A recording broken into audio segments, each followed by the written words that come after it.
I'm free for dinner tonight. I'm free for dessert as well. Her tone was suggestive. Her body was seductive and her face was captivating, with that tight skin, made possible by exposing it to the elements only infrequently for her 24 years. She was charming, friendly, and sexy. Under other circumstances, I would have been out of my chair before she finished her second sentence. You know I'm a married man. That isn't fatal, is it? And she had a sense of humor. But she worked for me and that could be fatal. Eventually another employee would figure out what was going on and sometime after that all the employees would know about it. Sometime later my wife would know. That wasn't how I wanted to end it. Go home, have a life. Your loss, she said. But first, let's have a hug. I flapped the fingers of both hands in the come here gesture. You're just a dirty old man at heart. I'm just showing my affection and appreciation for a valued employee. Sure you are. She joked about it, but she would have been offended if I didn't request it. I was telling the truth, just not the whole truth. She was the fourth woman I had hugged today. Traces of her perfume mixed with those of the others. I became a touchy-feely person because I truly believe it enhances both personal and business relationships. I'm well known for that. It also leaves me with such a mixed bouquet of women's scents that it would be absolutely inconceivable for it to arouse in my wife even the slightest suspicion that I had been inappropriate with another woman, just background noise. I picked up the phone and called Linda. Funny how these things work out. I had a desperate crush on Linda when I was 13. Unfortunately, it was unrequited. By the time she requited it, I had moved on. Eventually, she moved on too. But the intensity we felt for each other, young though we were, somehow deepened our friendship. I was there for her when she dumped her creep of a husband, who was running around on her.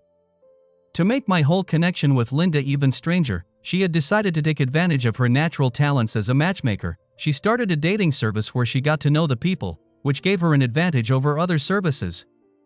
She was very successful using her instincts about how people made connections and even offered dating advice when she sensed there was a problem with how one of her clients presented himself or herself. Linda also did background checks on her clients to assure they did not misrepresent themselves to other clients. Hey, Randy. Is this just a social call? She asked. It is social, but I suppose not in the way you meant it. Do you have anything for me? As a matter of fact, I do. Of course, you know this comes with nothing remotely resembling a guarantee.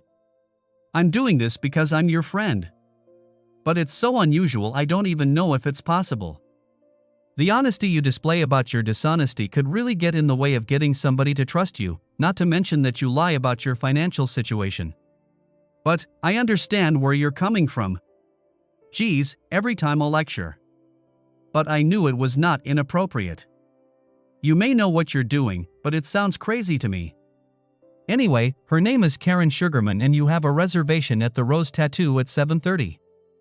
I have to compliment you on that choice, by the way. It isn't cheap, but it definitely doesn't give the impression that you can afford to go anywhere you want. You're a devious man.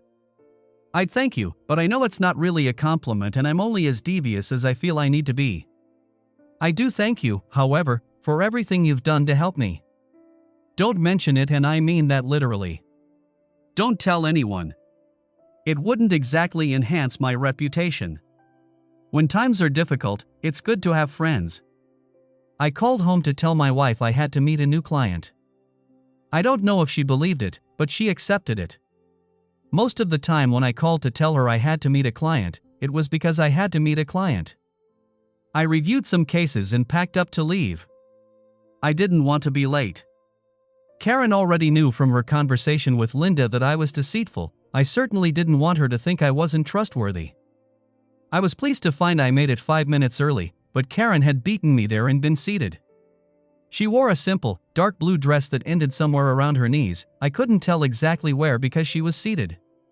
Karen had dark hair and was slim, but what I liked best was her smile. She extended her hand rather than get up and I shook it firmly but without too much pressure. Nice to meet you, she said. Nice to meet you, too. Linda didn't tell me you were so beautiful. She blushed. I liked that. So that wasn't a requirement? A bonus, but not a requirement. This is really unusual. I'm not sure what to do. It's just like a blind date, except that you know a lot about me. And you're married. Yes. You've done this before, I take it? Yes, it just hasn't worked out. Can I ask why you want to meet someone this way instead of someplace people normally meet? Why don't we order first, then I'll answer any questions you have and talk about whatever you want to talk about. We looked at our menus, gave the waitress, Tara, our order, and I answered her question. I'm not looking to take you someplace tonight and have my way with you. I'm looking to start a serious, long-term relationship with someone.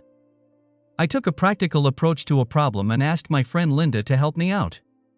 Very few women are going to even have an interest in talking about this kind of situation. And a fair percentage of those that will are drawn to married men so they can avoid commitment. I'm looking for commitment. Karen laughed nervously. Why don't you just get a divorce and look for a normal woman? Not that I'm not normal.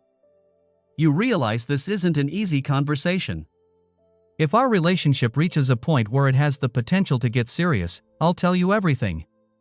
I know this is going to sound silly, but I don't know you well enough and it's too personal to talk about under these circumstances. This time she just laughed. It does sound silly. But I don't jump to the end of a novel, so I'll know what's coming while I read all the good parts. I think I have the patience to wait to find out where the plot takes us. Nice analogy. Linda said you were very bright. Dinner arrived and conversation slowed, though it didn't end. Don't you worry about your wife catching you? She asked.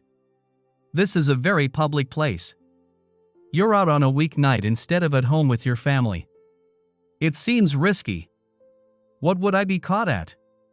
Who are you? You could be a client, a potential employee, a contact I hope can provide business in the future. You could be a colleague and we're sharing war stories, or a vendor with an interesting product.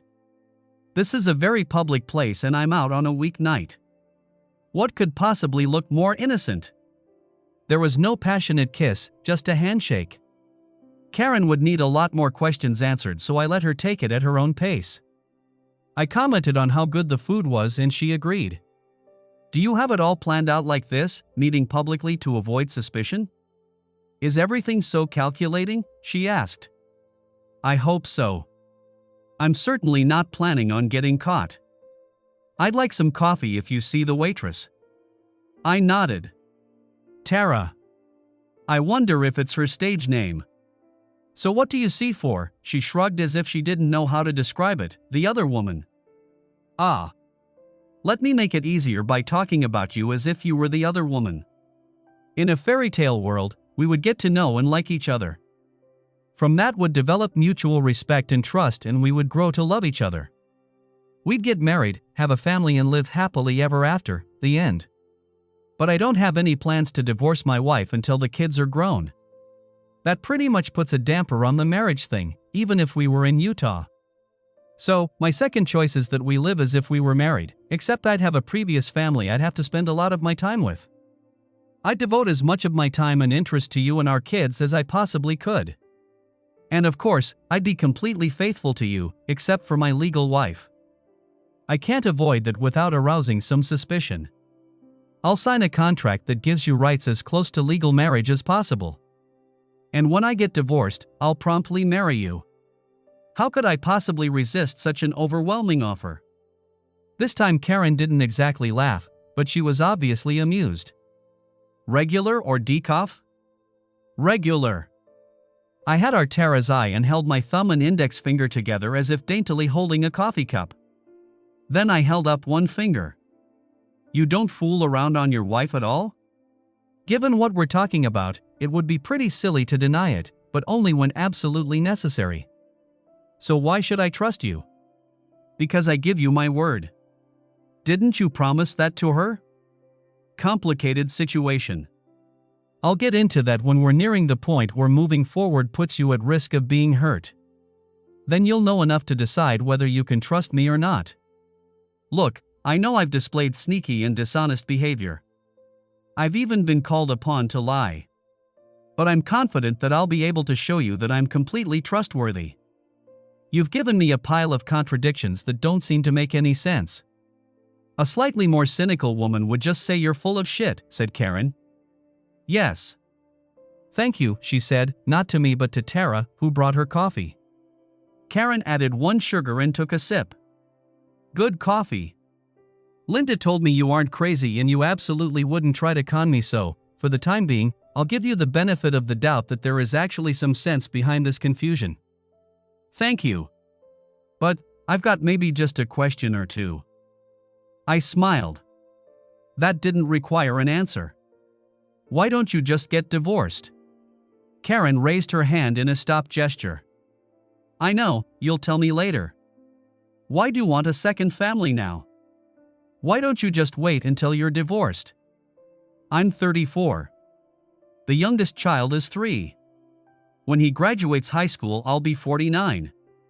If I got married right away and we had a child quickly, I'd be 68 when the youngest graduated high school. That's awfully old to start a new family, and it's awfully old to try to connect to a young child. I'll be daddy when everyone else my age will be grandpa. I'm not sure that's a good situation in which to raise a child. Starting a new family at 34 or 35, however, is not unusual. Other parents will be in that age group. I won't be an old guy when they head off to college. I can understand that. She took another sip.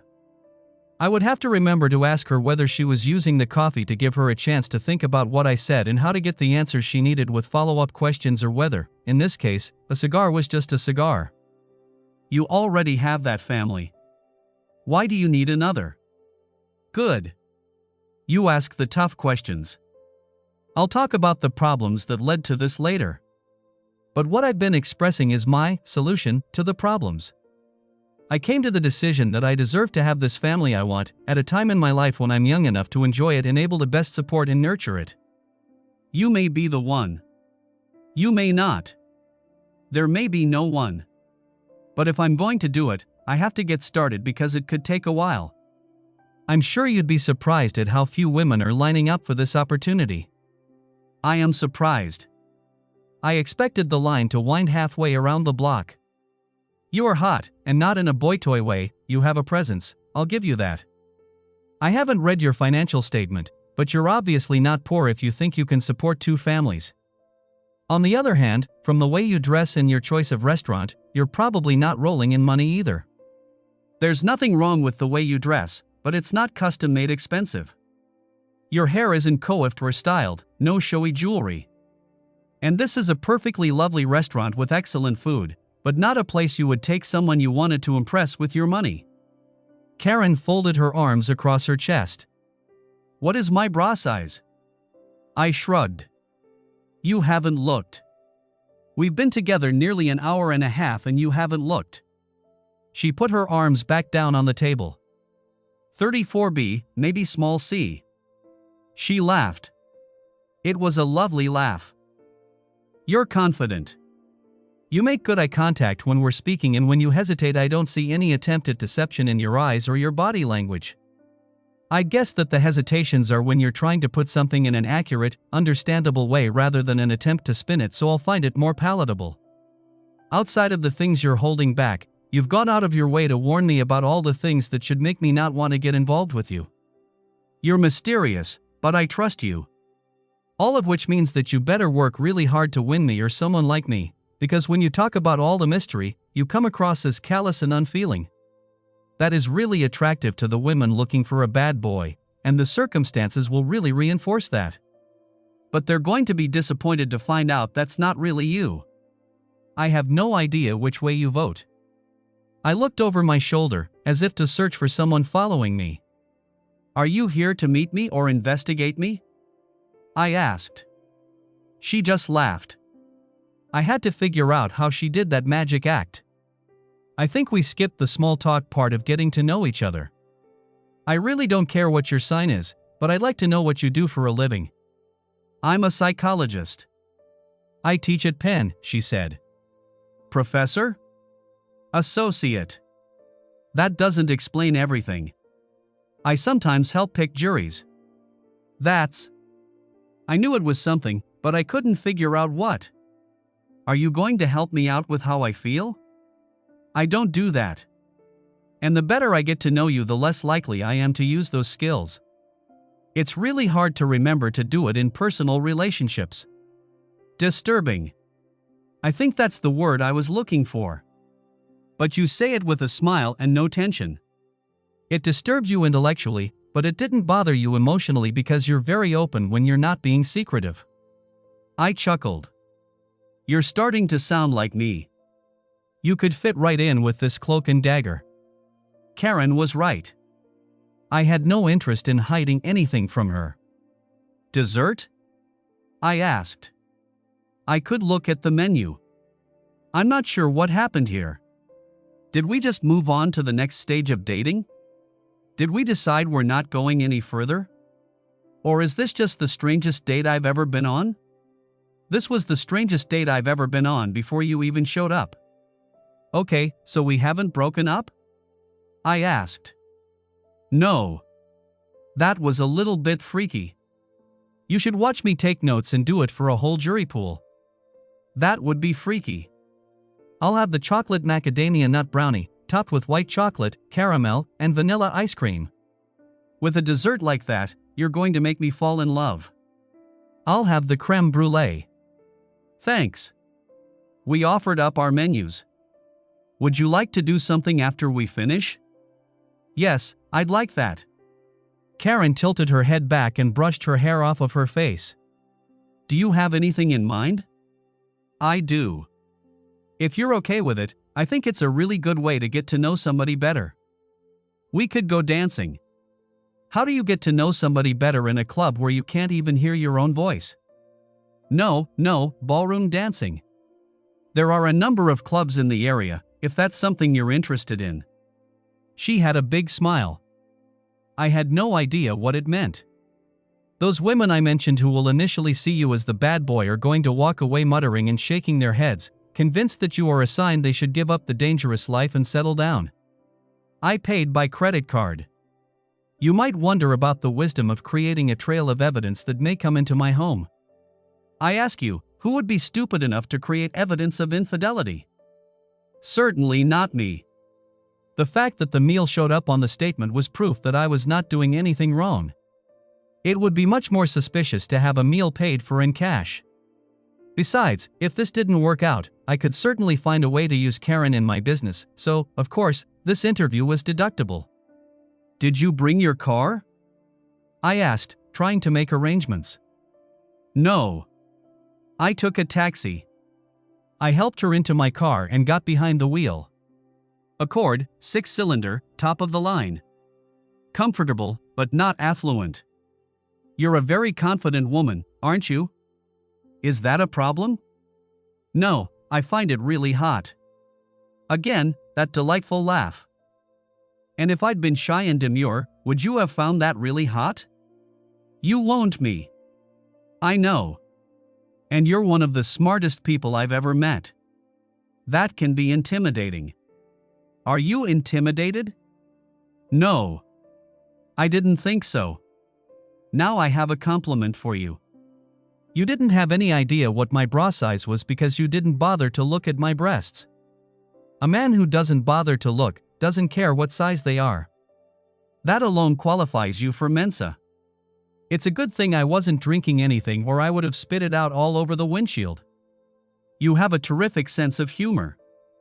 And, yes, that's sexy too. Almost everyone finds it sexy. This may sound disingenuous, although I'd like to think I've earned some credibility during the course of this relationship, but how have you managed to stay single? You're charming, you're funny, you're brilliant, you're gorgeous, you're confident. You say what you think so I don't get the impression you dissemble. You're not just trim, you're fit, and I haven't gotten even a whiff of attitude over your having the complete package. You must have had your choice of virtually anyone. How can you not be spoken for? Dissemble? I've read it. I've heard it in plays. But I never heard a person use it in actual speech. There was no other word you could have chosen? I was describing things about you and it's the first word that came into my head, and it seemed to have all the connotations I was looking for all rolled up into one word, rather than a phrase, so I didn't stop it from jumping out of my mouth.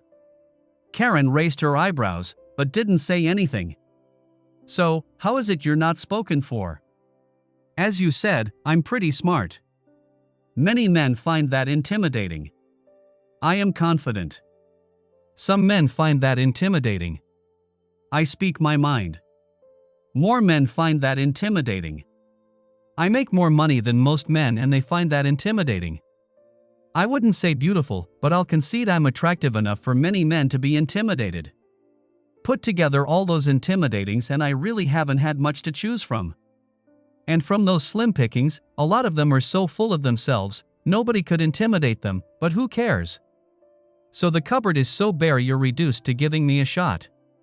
You are in desperate straits. Nice sense of humor yourself, she said. So when did the ballroom craze hit you? Long time ago. I used to dance with my wife. We took lessons too. Then eventually she said it wasn't fun anymore, so we stopped going. I shrugged. She had been looking at me for the entire conversation. A look passed across her face and was gone. I don't know if it was sadness or disappointment that her life had led her to actually consider what must have seemed like second-class romance with me. Or was it just concentration? I parked and Karen opened her own door. The independent woman, she said to me with an enigmatic smile. The first number was a foxtrot and she followed flawlessly. That encouraged me to try more complicated steps even though she might not know them or have ever seen them. She followed as if we had been dancing together for years. When it ended, all Karen had time to say was, "Wow," before a swing number started up. Again she followed effortlessly, and when the number ended she threw back her head and her hair and was laughing. We sat to catch our breath. That was really fun. You're a terrific leader. I never even saw some of that stuff, but I could tell exactly what you wanted. People who don't dance don't get the connection you develop from doing it. More. No, they don't. I get to put my arm around a woman and hold her much closer than would be possible or permissible in any other public context. Our faces are so close to each other. When you see people that close in the movies, it feels uncomfortable somehow. But dancing, it is natural. I get to hold her soft hand in mine. I get to move with her and she matches my moves exactly. It is as if there is only one mind, shared between us, moving two bodies. There is no struggle of wills. I ask, she accepts. If she has time, and it doesn't mess up the rhythm, she may throw in an additional movement or wiggle or gesture. I'm in charge, but we share the experience.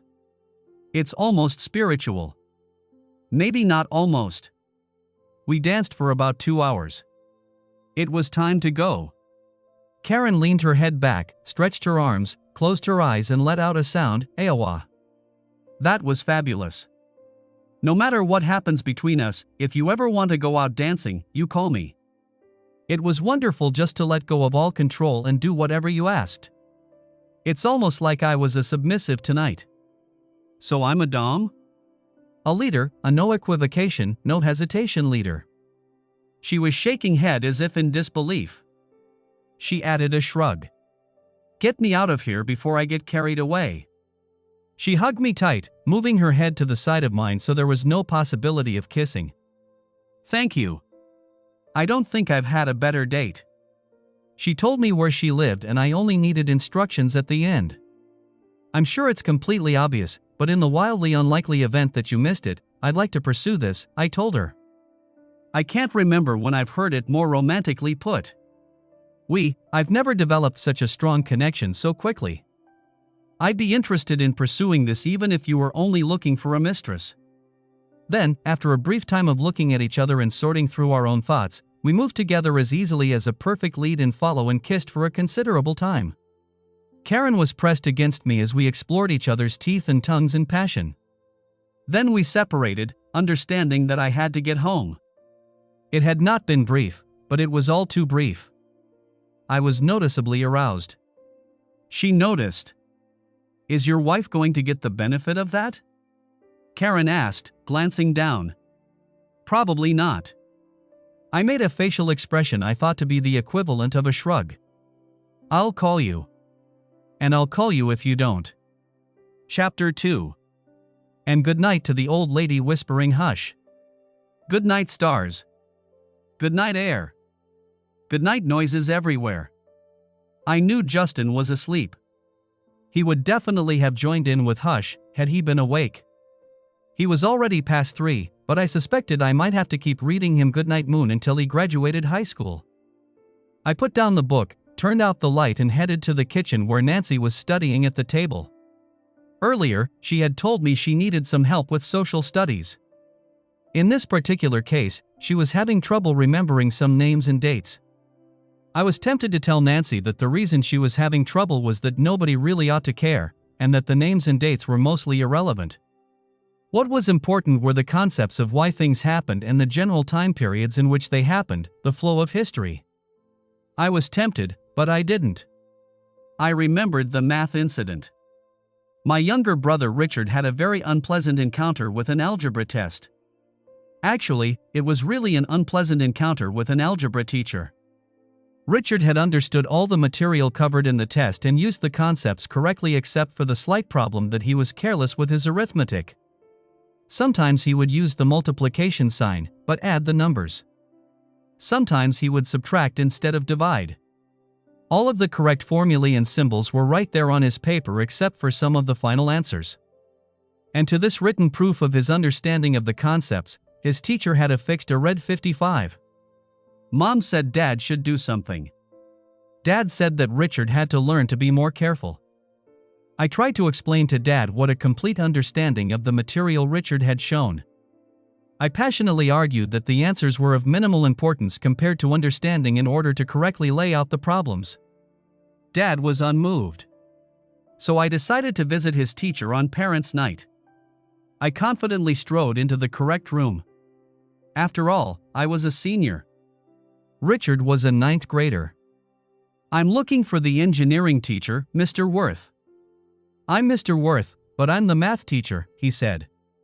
No, that isn't possible.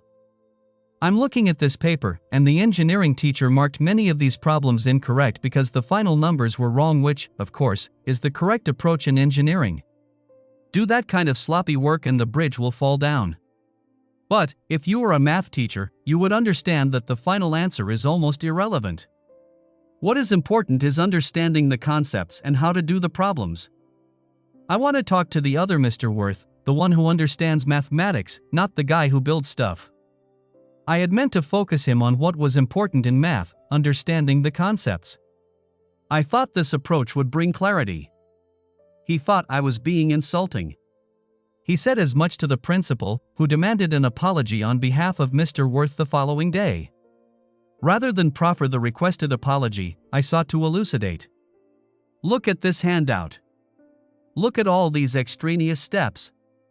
No wonder this doofus can't recognize when a test is done correctly, he doesn't even understand the material himself. Math is about concepts, not answers. He thinks he's teaching engineering. Look at these steps. They're here because he doesn't understand the basic concept that both sides of an equation. That was as much as I got to say. The principal was not concerned that fundamental principles of mathematics were not being taught correctly. And apparently, my attempt to educate him on that point did not suffice for an apology in his opinion, because I was invited to spend the next week at home, rather than at school. I may have been less than gracious in my acceptance of the principal's judgment. If that's the kind of stuff that's being taught here, I'll learn a lot more by not being here to have to listen to that crap. Mom and Dad disagreed with my approach, at great length and great volume. They made their points with words like grounded and punished and phrases like you can't use the car for a month. As a result of this incident, I learned that, for most teachers, understanding the material completely was absolutely irrelevant. What they wanted was to have the material spoon-fed back to them in the format in which they understood it. They didn't want a better way. They didn't want a more efficient way. They wanted their way. So I decided not to try to retrain Nancy's teacher. I taught Nancy how to make up a silly story about the names and dates and details. Make up a silly, outrageous, inconsistent fantasy and it would be so memorable that any information you embedded in it would be unforgettable. Harry didn't need any help with his schoolwork, so I just let him tell me about what was going on in school and, to the extent he was willing to talk, his life. Betty noticed all of this activity. It wasn't anything unusual. I helped the kids whenever they needed it and, when I was home while they were up, I would visit if they didn't need any help. Nice you could spend some time with them, she said. I could just leave it at that, but then you couldn't possibly understand what was going on. Her tone could have said she noticed but really didn't much care what was going on. It could have said this was because she was tired or she wasn't interested in them or in me or she was so involved in her own thoughts that she was just marking time by commenting on what she'd seen. She could have used a tone that said she loved to see the interaction between me and our kids and it warmed her heart to see we had such a close relationship. Or, though as I have indicated it would have been unjustified, her tone could have contained a tinge of sarcasm. Or, more subtly, irony, because the time spent with them was so unusual in her opinion. Betty opted for irony. I had no idea whether she cared how I interpreted it. Our relationship was not the same as it was when we got married. I chose to see her irony and raise it. Yes, I really enjoy it. Don't you? Chapter 3. Randy, your 4:30, Karen Sugarman is here, said the voice on the intercom. I pressed the button on mine. Thanks, Bev. Please show her in. I got up and walked toward the door. Beverly appeared, flanked by Karen. I extended my hand. Hi, Karen. Nice to see you again. She shook it and replied, Nice to see you, too, Randy. Bev, please don't buzz in unless it's urgent.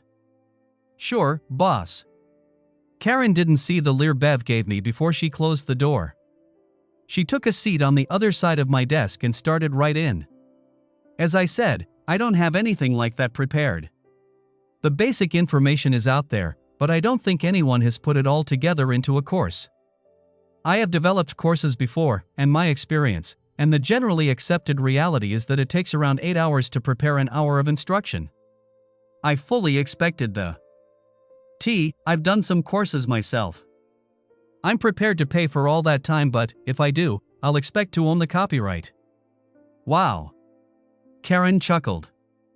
You said it would be strictly business and you weren't kidding. Any give there? It's the typical work for hire scenario. We pay a contractor for all the time required to produce a copyrightable work and we own the copyright. I know. I just thought you might cut some slack to a prospective girlfriend. Insufficient inducement. This has to be businesslike. What about some arrangement on future use of the materials? I might be able to give this course for other organizations. It would be nice not to have to create one from scratch. I think I can live with that. I wouldn't want you doing it for my competitors, but for government or in some other kind of group, that would probably be okay. That's funny. She didn't laugh, but she had a big grin. What? When it's a position you don't expect to move from, it's we. When it's a position on which you have some flexibility, it's I. That is funny. I never noticed. I guess I will notice in the future. We proceeded to discuss what would be included in the course about reading people in interrogation and taking statements or whatever the hell we were going to call it. Beverly rang me at around 5. I'm going to be heading out if you don't need me for anything, Randy. Always the flirt, she put special emphasis on anything. That's fine. She waited briefly for a response that didn't come. Would you like me to come in for my hug? She paused dramatically, or should I take a rain check? Yes, that would be the better approach. I'll see you tomorrow. Was she being flirty? Asked Karen. I nodded. Karen added, she has the hots for you, you know? No. We just kid around here a lot and we're all very friendly. That may be, but she still has the hots for you.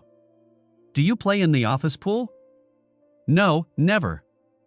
Am I sending the wrong signals? I have no idea. I just needed to know for my end of the non-business business we have. We talked about how long the course would be, and, although I didn't want to make an open-ended commitment, we agreed that it would be as long as it needed to be.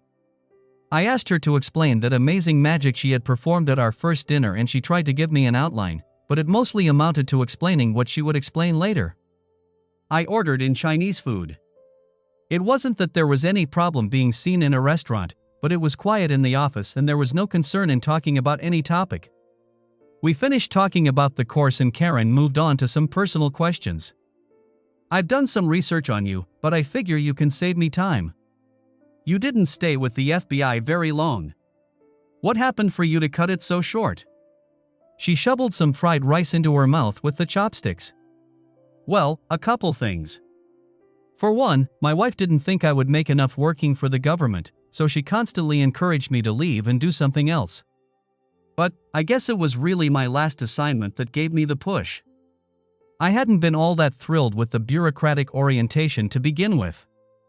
Then when I got sick from that assignment, the red tape they threw up to keep me from returning to work and to keep me from staying out of work, coupled with the paperwork about what happened and who should take the blame, well, it was just enough already.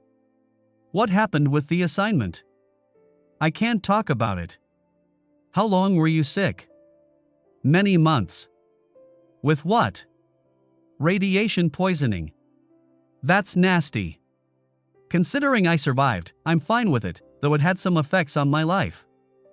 Gee, that's really informative, Karen said. I shrugged. When did you meet your wife? College. We got married when we graduated. I was approaching 20, she was 22. In hindsight, we were too young. Or maybe just too stupid.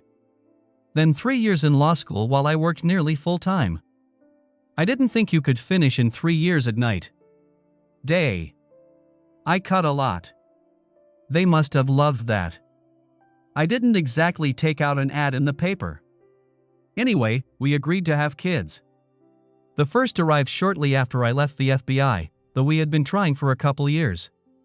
Harry. 2 years later, Nancy. Justin joined us about 4 years after that. I told the FBI I was leaving because of the accident, so I didn't make any enemies, and they've pointed business my way. It helped me get started. I've been doing this for over 9 years and we're doing okay.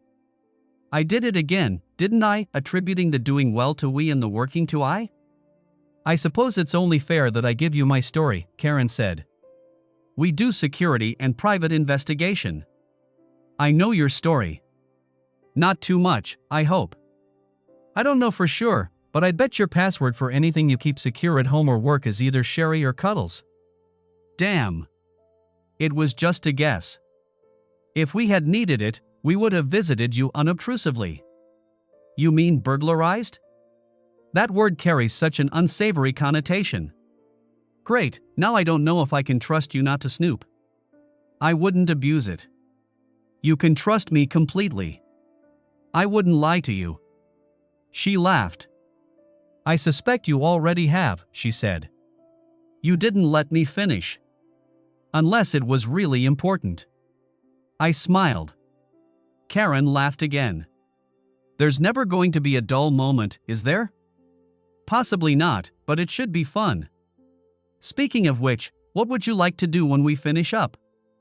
I want to go dancing again. Fortune cookie? She cracked it, put one piece in her mouth and threw the rest into the bag. It says, you may have a future with a man who can dance. Does it really say that? Would I lie? Her tone was ironic, yet flirtatious. I smiled. Everyone lies. We talked about people lying, and about her, as we danced. Dancing is a good way to get to know someone. Think about it. When you're getting to know each other, there are dinners across a table that physically separates you about 3 feet. When you walk together afterward, unless you're arm in arm, the gap is reduced by half a foot. When you talk at a party, you may close the gap to 2 feet. Any less in the intimacy can be uncomfortable for people who have not known each other a long time. But when you dance a slow dance, even if you've only just met, the distance is 9 to 12 inches. You can feel the other person's breath on your skin, the warmth of it. A few more dances, friendly conversation, and you may wind up cheek to cheek, chest to chest as your muscles relax into what is perilously close to an embrace.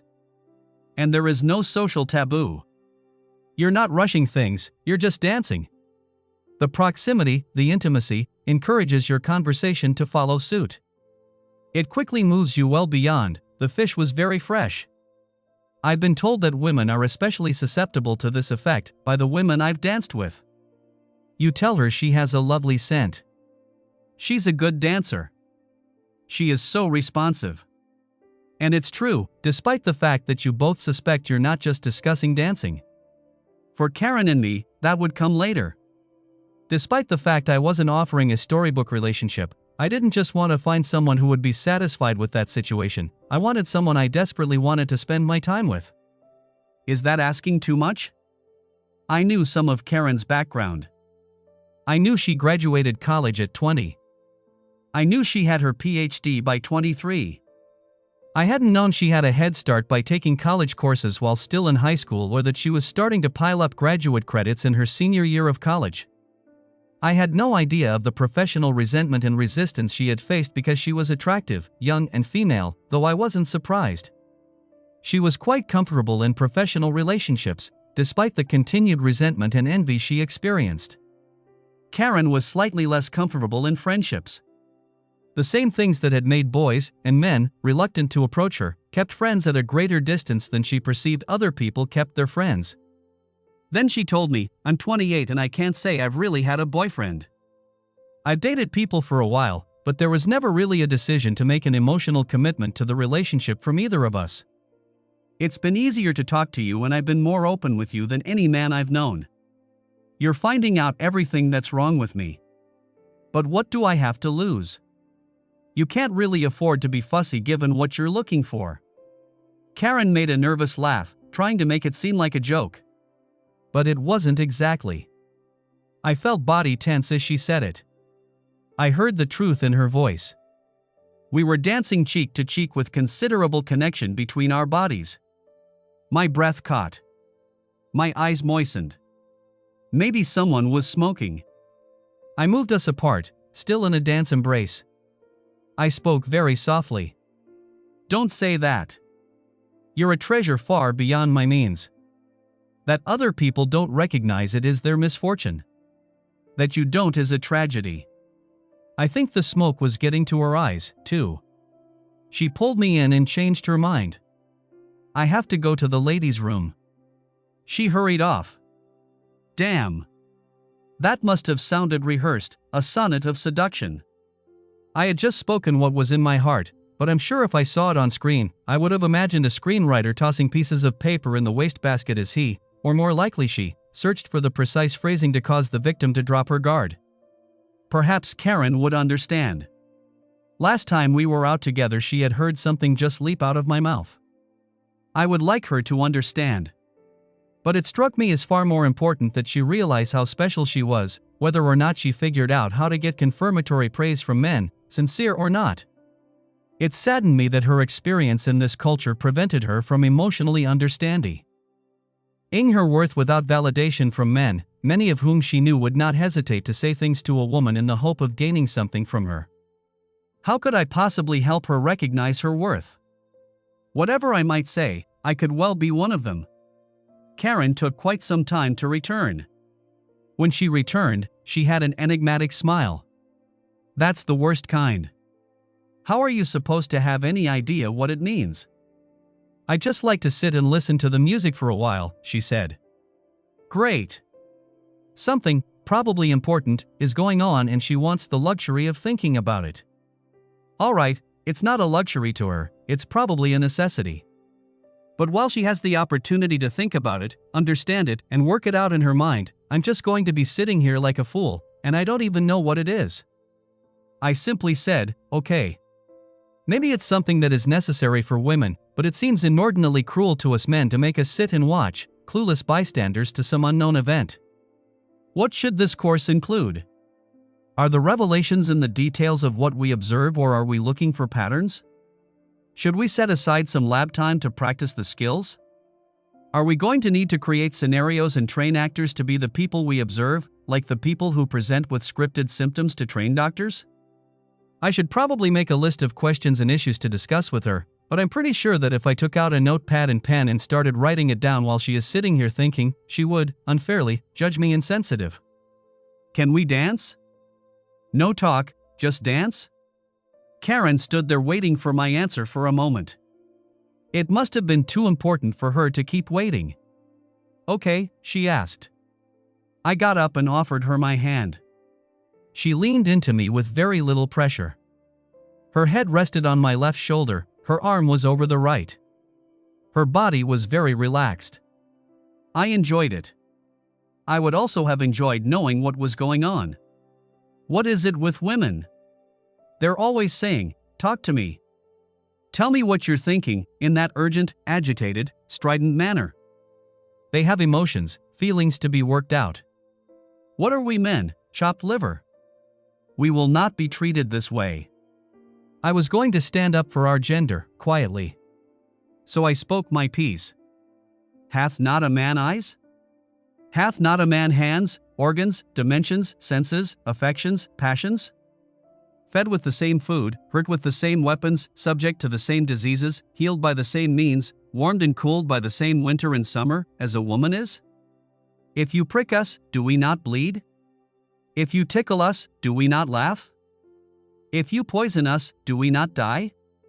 And if you wrong us, shall we not revenge? Karen just followed silently for a time. Then she responded quietly and slowly. My God! How you surprise me! She took a deep breath before continuing. I'm sorry. You're right. Unless your point was that, like Shylock, I shouldn't trust you. I think we forget you men have feelings. Why talk about our immediate issue when your silence just means you're thinking about the score of some game? Our silence often means we have no idea what's going on. I know. She sighed. You really got me with that treasure thing. Treasure thing? I teased. Yeah, treasure thing.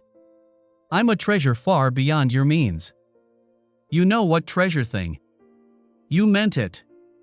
That was no line. I could see it in your eyes. I could hear it in your passion. It moved me, but I wasn't sure quite how, so I had to think about it. Karen shook her head a few times. This is all too quick. Not just the way we're moving, but some of the message of that treasure thing made me think about my view of myself, where it came from, the messages I've gotten from other people, how it came about and what it all means. Oh, is that all? She smiled. I'm getting into the danger zone where I'm starting to care about you. You are physically appealing, though that wouldn't make any difference. You have a good sense of humor, you're very smart, you seem to be straightforward and you've shown interest in me, which is always attractive. Again she smiled. Karen certainly could get to the heart of a matter. You're confident, you're successful, and you seem to think things out before you take action. Have you been involved in undercover operations? The tone said this was clearly rhetorical. Did you learn enough doing that to be able to run a con on me? Perhaps. But for what reason? I can't think of any advantage you would gain. In many ways it could cost you. Then there's my side of the danger zone. You're right that I haven't exactly been built up by men. I think maybe they were too insecure, but whatever the reason, they didn't help me. I've been out with you twice and I'm already more emotionally involved with you than I've been with any man in my life.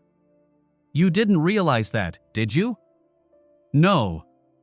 That silence thing didn't give me all that much information. She laughed. So now I'm at a fork in the road. Take it, I said. Very funny. But I think I'm going to take the road I've traveled less. That means that, at this surprisingly early juncture, you're going to have to fill me in fully. I wonder if I'm being conned, I joked. She gave me one of those looks that only women can do. This was not an appropriate time to be kidding around. Of course, that had rarely stopped me before. I don't think we should go back to my place. My wife would probably not be very helpful in this conversation. And I really wouldn't want to involve the kids. Do you have any suggestions? Is that your version of my place or yours? So it's your place then? We left dancing early, which was probably good since it gave us more time to talk. Chapter 4. Regular. The caffeine won't keep me up. We were in her kitchen. She hadn't mentioned a brand and I wasn't enough of a coffee aficionado that it made any difference, but I hadn't acquired a taste for decaf. Artificial sweetener and milk would be nice, I said. She puttered around, taking things out of cabinets. The water was heating in the coffee maker. I think I have some things figured out. You have a way of putting things that is very revealing, probably. Everyone does. If you say you prefer your coffee black, it means you may be willing to do it a different way. That might be to ingratiate yourself to your hostess, or you might want it enough not to quibble over it not being the way you prefer. But if you said you take your coffee black, that probably means you are not willing to compromise. If you can't have it that way, you don't want it. Just a very simple example, but most people give away lots of information they have no intention of revealing. I'm sure I do it too. It's unintentional. You see your wife as a burden, or at best a responsibility. You've never referred to her by name to me. That keeps her impersonal, and I don't think it's because you care whether I have any connection to her, but that your connection to her is not something you value. I could feel the flush. She had to see me turning red. But you love the kids, she said softly. I nodded. You're worried about them if you leave. Yes. There's more, isn't there? Yes. I'm pretty sure I know some of it. I don't know where you are with this, but, for me, it's decision time. I went into this with mild interest and a fair amount of amusement, but you came with Linda's highest recommendation, and that counts for a lot. The more time I spend with you, the more I want to spend. It happens surprisingly fast, especially for me. I'm more hooked than I've ever been. Yet you're just barely available and I've known you such a short time. She shook her head. It's overwhelming. So, before I get drawn in any further, I need to know the whole deal. If it's too soon for you, I have to back off. Lucky for you, no, lucky for me, you're very special, and you're absolutely captivating. If I wasn't ready to, listen to me. I sound like I'm trying to smooth my way into a business deal. I ought to be grown up enough to tell you I'm falling in love with you. That must be why the Baptists are so against dancing. Look how it sped us up, she said. We might as well assess our compatibility on some key issues. You are such a romantic. Her use of irony was unmistakable, but I could not help but love her smile. Children, I guess we both indicated we want them. How many? Do you care? 2 to 4, she said. I'm not sure you really know until you have them. I sighed deeply. You've got that right. Money, how much do you want? How important is it? I don't want to have to worry how the bills are getting paid, or the mortgage. Beyond that, I don't much care. I think we're probably in agreement on that from what I've observed. Money is just something you use to buy stuff. It has no intrinsic value to me. Agreed. Travel, importance, frequency? I asked. I've done a lot of travel.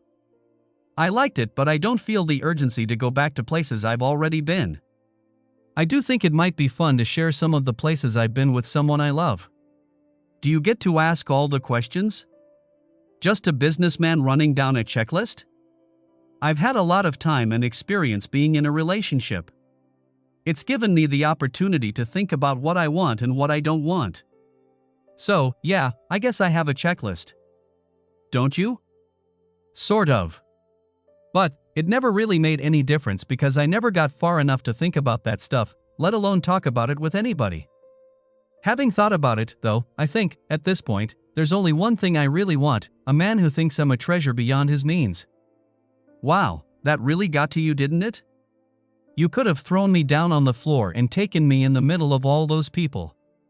This time I knew without any coaching that it was not a moment for humor. It was usually just an automatic reaction. That would be dismissing the importance to her of W. Hat she was telling me. Who would have thought such a simple phrase could have such power? Sincerity can be very seductive. I want you so bad now my skin hurts. I moved to sit beside her and reach for her. No. She put out a hand to keep me away. I want to wait. I want to wait until I need it so bad I'd do it with my parents in the room. I want to need it so bad I'm comatose when you're done with me. I was starting to sweat. Talk about the power of words. So, do you like to travel? What? How did she do such an abrupt about-face? I can take it or leave it. I've done quite a bit for business, so I don't have the urgency. But it can be fun with the right people. I assume you're not interested in being a stay-at-home. The proper word eluded me, if there was a proper word, wife? No. Is that what you'd prefer? Not hardly. What about sex? What do you like? That was a subtle segue. I suppose it's all good. Anything you prefer? Anything you won't do? Better to know these things up front. You guys don't get it.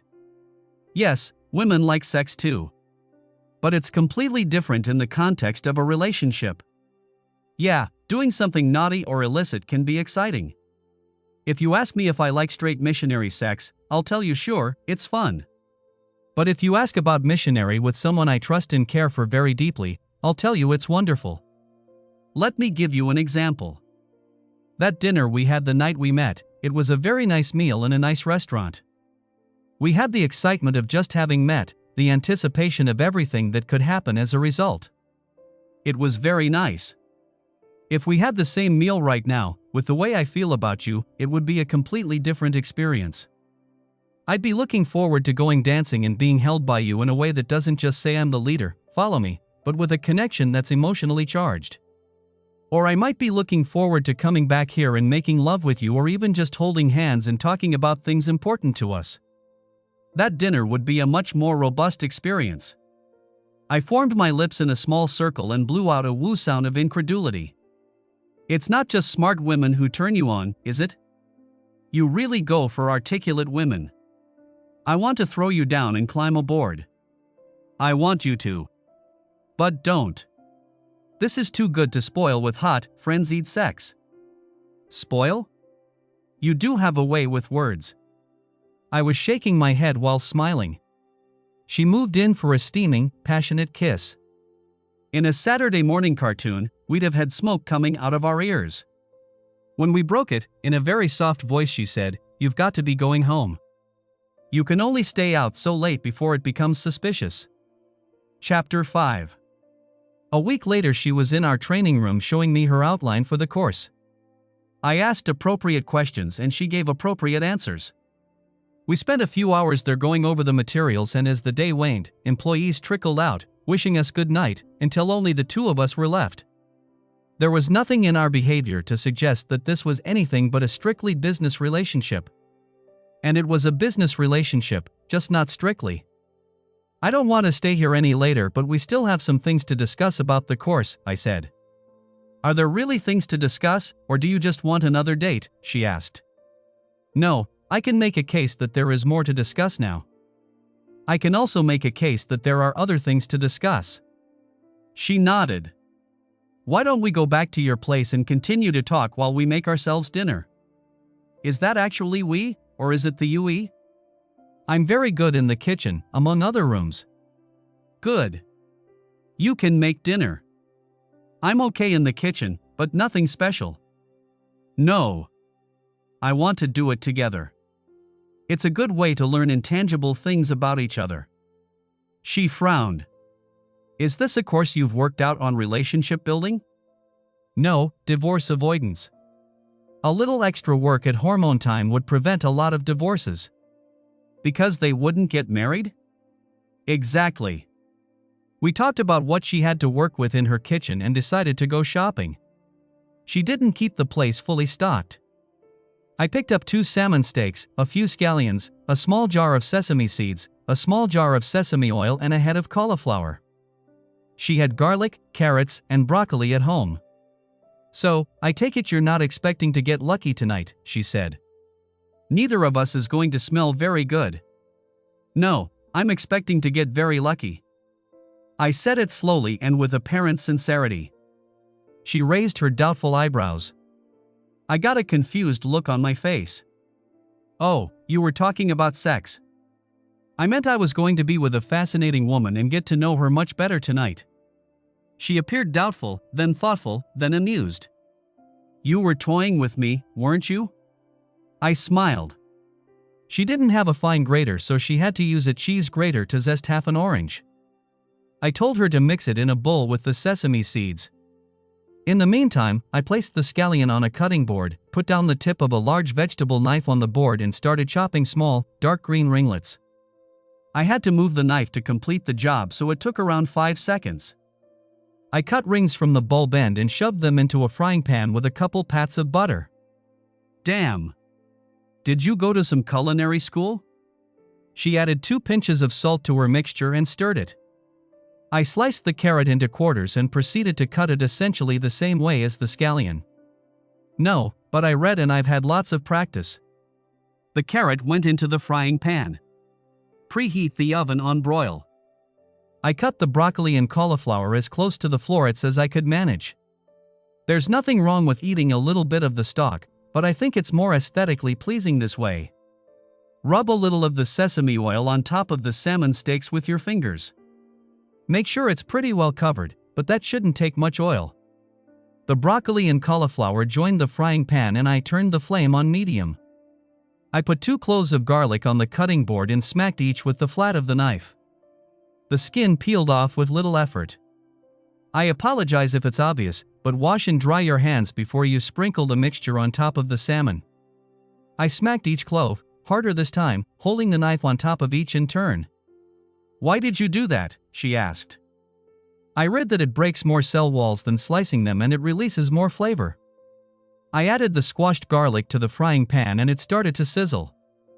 It adds flavor to the mix, but if you don't like garlic, the pieces are big enough to avoid this way. You know an awful damn lot about cooking. Are you sure you're not really a chef?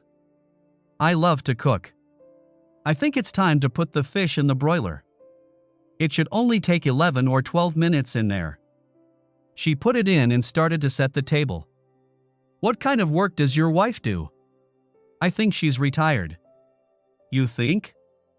Well, she doesn't work. She doesn't clean. She often cooks and she spends about as much time with the kids as I do, so I guess she's either a part-time housewife or she's retired.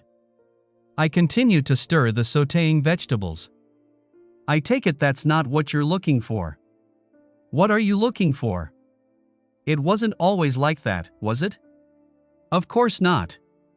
Who would get married with that expectation? Well, I guess lots of people would, but not me. What am I looking for? Back up. Like my partner in the bureau. I want to know that whatever happens to me, it's easier, less dangerous, more manageable because my partner's got my back. I want to have the confidence that when she's got to figure out what to do in a situation, she's thinking about how it will affect me as much as how it will affect her. And not just thinking about it, that it's important to her. That's what I want more than anything. I turned off the flame under the vegetables and moved toward the oven. And you don't have that now? No, I don't. I put on the oven mitts, opened the broiler and took out the baking dish. You're not giving it to her either. No, I'm not. We're both long past that. I poked the salmon with a fork and it flaked nicely. Trivet? I looked at the table and she had put one out. I set the dish down on it. She sat down at her place setting. Were you ever like that? I lifted out a steak and put it on her plate and put the other on mine. We both were. I took the baking dish to the sink and returned with the vegetables, which I pushed onto our plates, alongside the salmon steaks. I can't really say who did a better job, but it certainly came to an end. I took the frying pan back to the stovetop and returned with the scallion ringlets. I sprinkled them over the salmon and vegetables on both plates and sat down.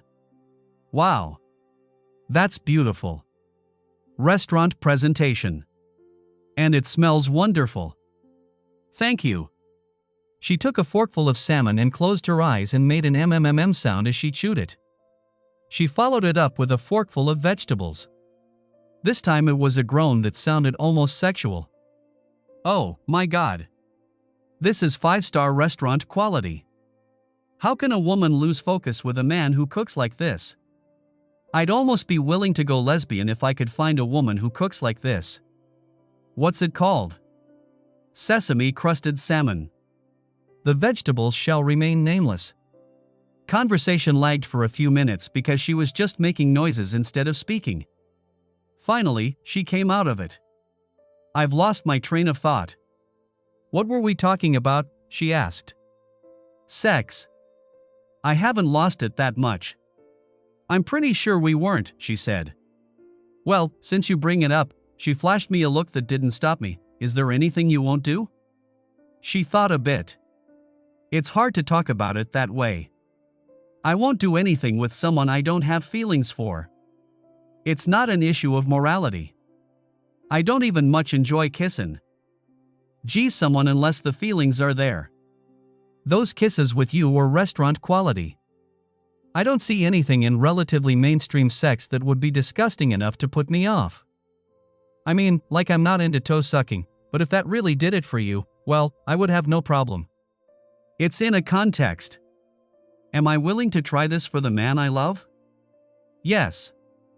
I don't have a lot of experience, but I'll have to find out I don't like something before I say I won't do it.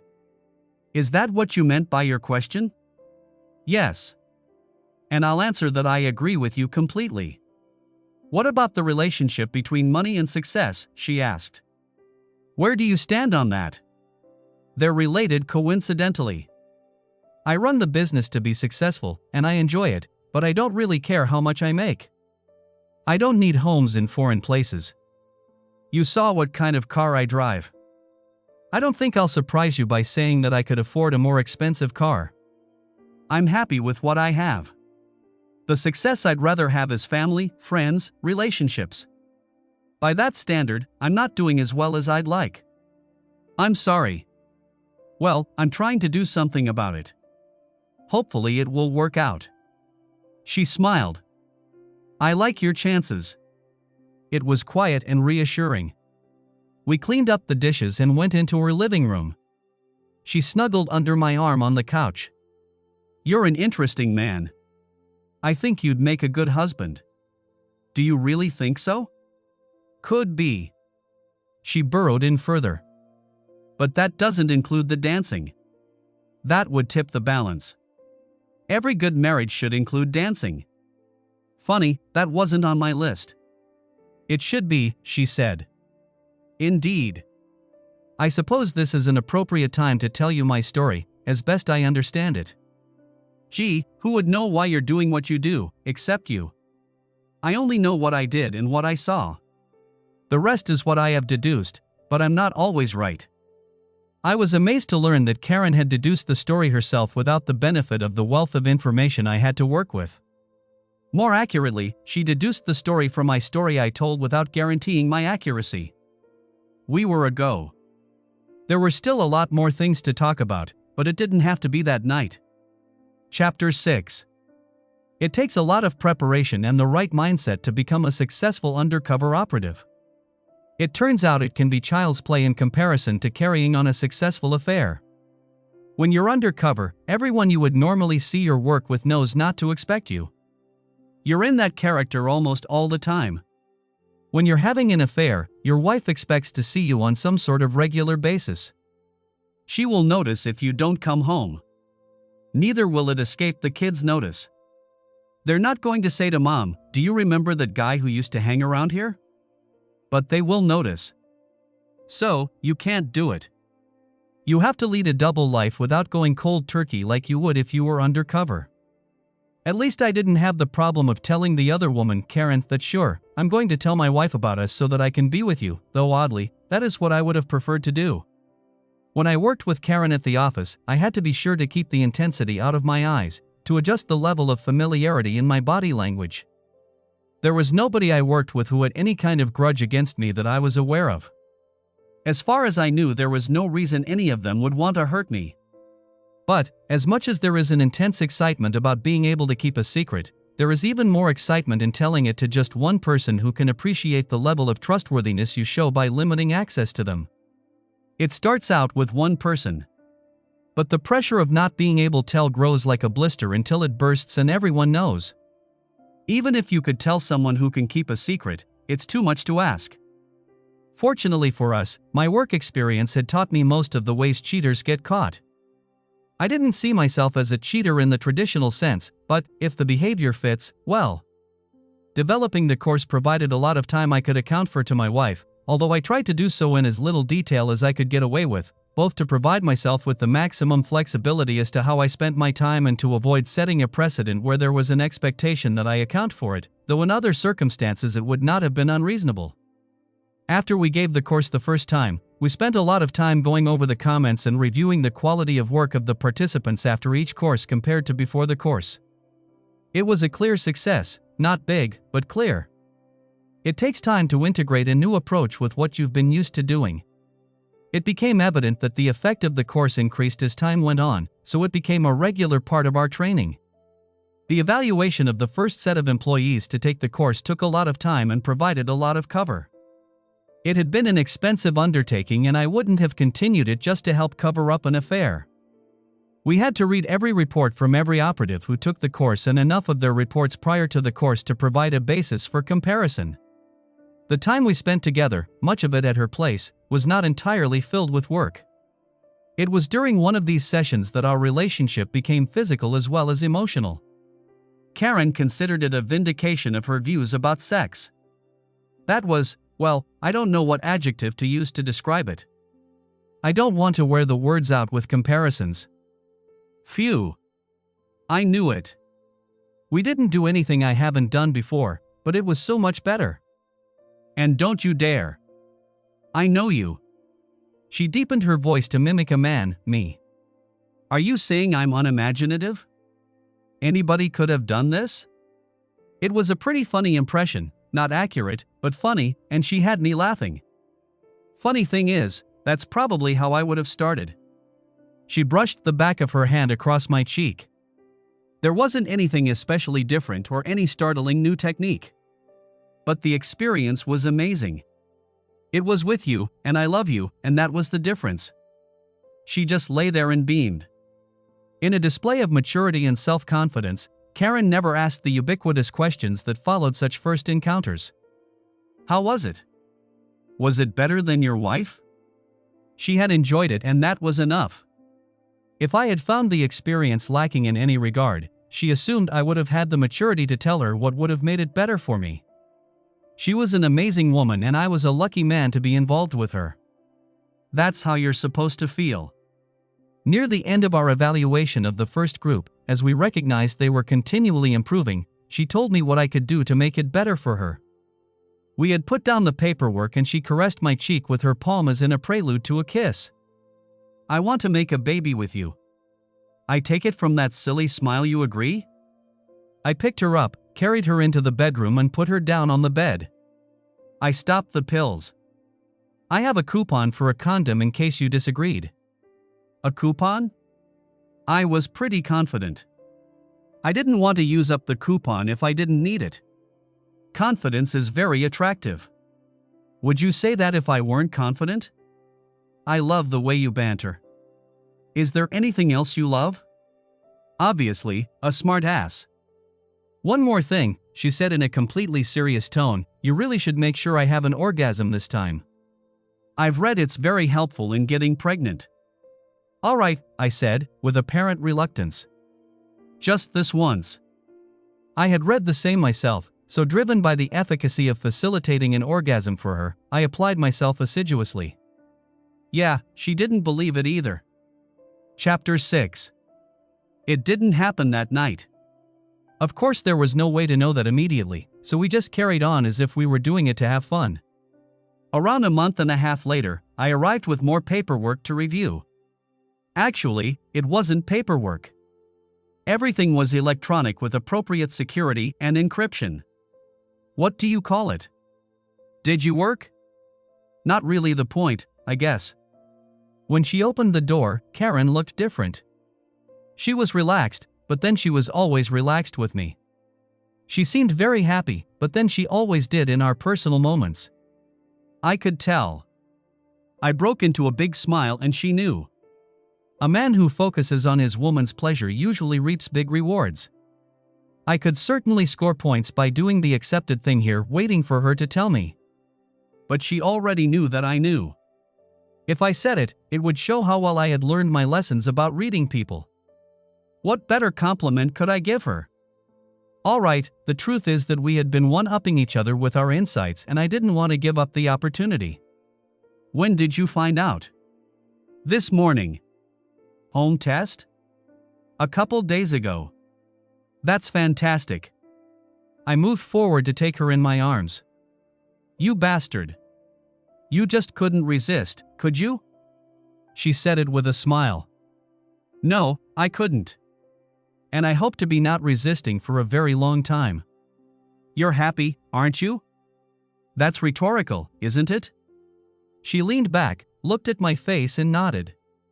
You're happy. It's hard to keep happy off your face. I realized that because of the number of times I heard, Randy, you look so happy.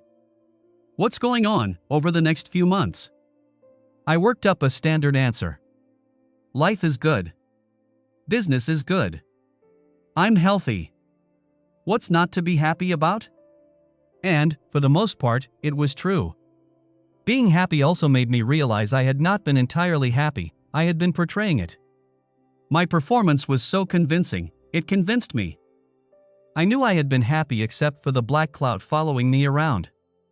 I just had not recognized the enormity of its dimensions. I spent time with Karen when I could. It was quality time, it wasn't rushed, it wasn't furtive. We talked.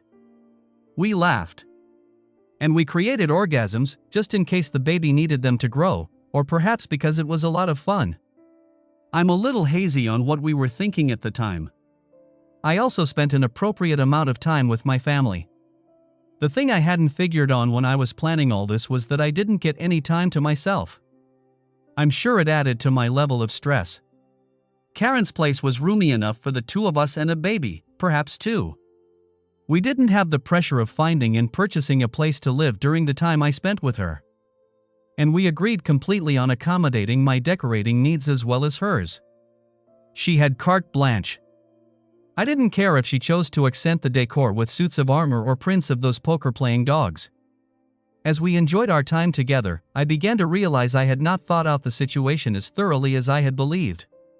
We had no friends. There were no joint friends, that would have required them knowing us as a couple, and we didn't spend enough time away from her place for that to happen. She couldn't introduce me to work colleagues. Who was I? If I used an alias, eventually someone would recognize me, I wasn't totally unknown, and then would begin the slow, tortuous process of the news wending its way back to my wife. If I used my name, how would she characterize the relationship? This is my married lover Randy. I couldn't exactly introduce her to my friends and ask them to keep it quiet. Well, I could, I just couldn't expect them to actually do it. There is a pressure to knowing a secret you are not supposed to tell. The more people who knew it, the more inexorable it would be that one of them would be unable to withstand the need to share it. Perhaps she could tell her very best friends. They didn't know my wife. They would be sufficiently invested in the happiness of their friend that they would never consider revealing her secret. But if they had spouses, the need for secrecy for the men would be second-hand. Was that it? The only friends we had who could know about us would be her single friends? How would we explain to our kids why mommy and daddy have no friends? This would have been much easier had we been living even one state away. There would be more travel, but less jeopardy. It would have been lovely to have been able to share our happiness at being together. And we were very happy. We continued to dance together, and the feeling of her in my arms was something we both relished. It was exquisite foreplay as well as being a complete experience in itself. The sex and the lovemaking, they're not really the same thing, were wonderful, running the gamut from hot and urgent to sweet and tender to an altered state of consciousness. But what I enjoyed most was talking with her. She was extremely well read, and pretty much any topic could lead to an intensely stimulating exchange. But the best thing about it was that I could share my feelings and fears in an unguarded way as once I had with Betty. And we had that excitement and intensity that comes with relatively new relationships. We felt confident that the rest of the things that drew us to each other would form the unbreakable glue that would bind us together after the intensity subsided. I had the experience with Betty to convince me that was possible despite how we had wound up. Karen had the lack of experience and naivete to convince her there was no other outcome possible. I thought of her when she wasn't there. It was difficult to keep Happy out of my demeanor. Happy was what led to conflagration that would change everything. Chapter 7. Karen was 5 months along. I find pregnant women intensely appealing. They give off a feeling of hope and possibility and renewal. They confirm the elegance of nature. Tell me I'm with my pregnant woman, and I need none of the other elements which ordinarily make a situation erotic. We were walking back to her house one afternoon. I stopped near the corner and turned to her to rub her belly. Her condition was unmistakable. She made a satisfied sound that came from deep within her throat. So did I. That's so nice. Did you ever do that with Betty? With the first one. With the second, I had to do it sometimes because she would have been suspicious had I not. I took her hand and we rounded the corner and walked toward her place, our place. I heard a car door close but didn't pay it much attention. And then, from a taunting voice moving towards the sidewalk from the street, "Isn't this the picture of domesticity? You're such a pathetic loser, cuckold. You go out and cheat on me and your girlfriend gets knocked up by some other guy." I had a quizzical look on my face. She continued, "Oh, you didn't know? Go on, tramp, tell him." I thought to squeeze Karen's hand to keep her from getting involved in the conversation, but I realized she probably knew as well as I how to handle herself. "And how would you know that, Betty?" I asked. "Because your sperm count is too low to make anybody pregnant." This time my look was surprised. "And how would you know that?" "I had it done at a clinic." "What did you do, jerk yourself off to wind up with a sample?" "Oh, you think you're so clever. Do you remember all the special treatment I gave you when you were sick? I gave you that special hand job? I was so loving and understanding. Remember how I went into the bathroom to wash it off? Straight into a specimen cup. And then I had to rush downstairs to get a cold drink from the fridge. To keep it cool and fresh. And then I remembered, oh my, I have a doctor's appointment." I didn't lie.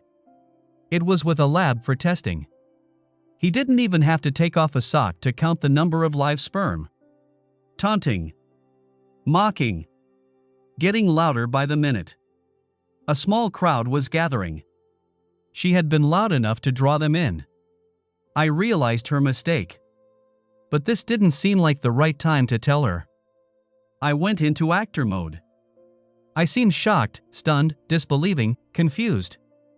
But the kids. How, the kids? Dazed.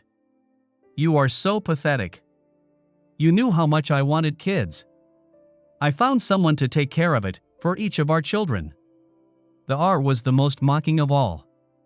"You were laughable. All those efforts.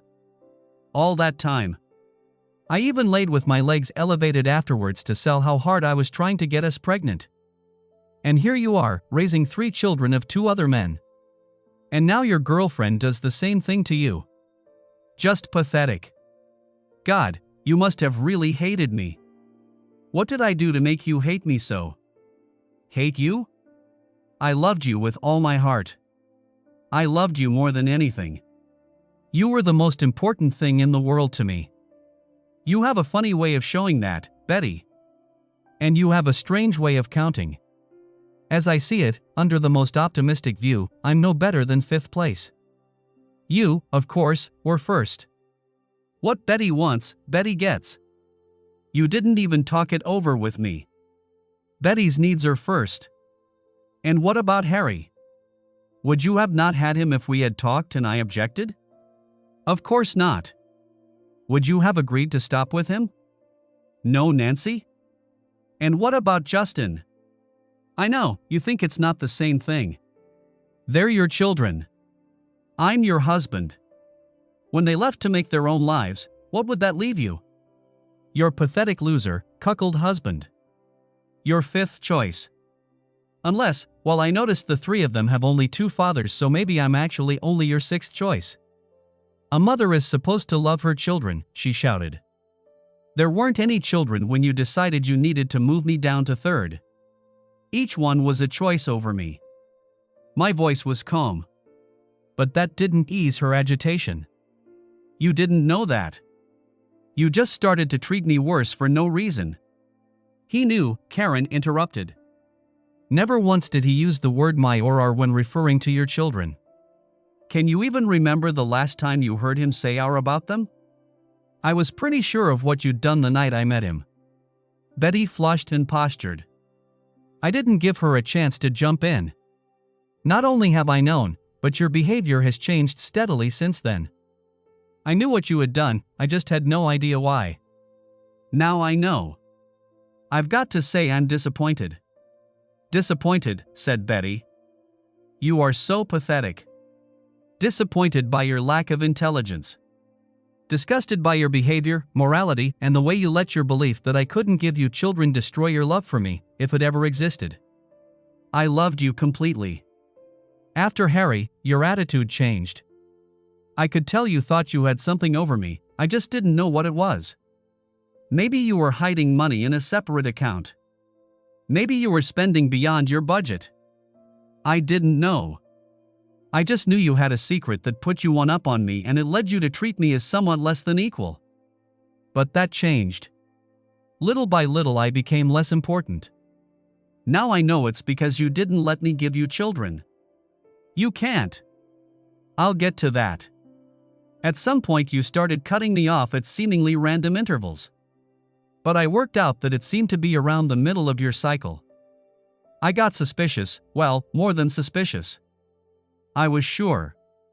You know how I collect and work with evidence. I didn't have enough to convict you in front of a jury, but I was the jury and I had no doubt at all. The clues were unmistakable, so I decided to take some time to develop conclusive evidence. It wouldn't take much time if you were trying to pawn off someone else's baby on me because you had a limited time window. I didn't catch you until around 1 o'clock of the first day I followed you. Didn't you have any idea what I did for a living?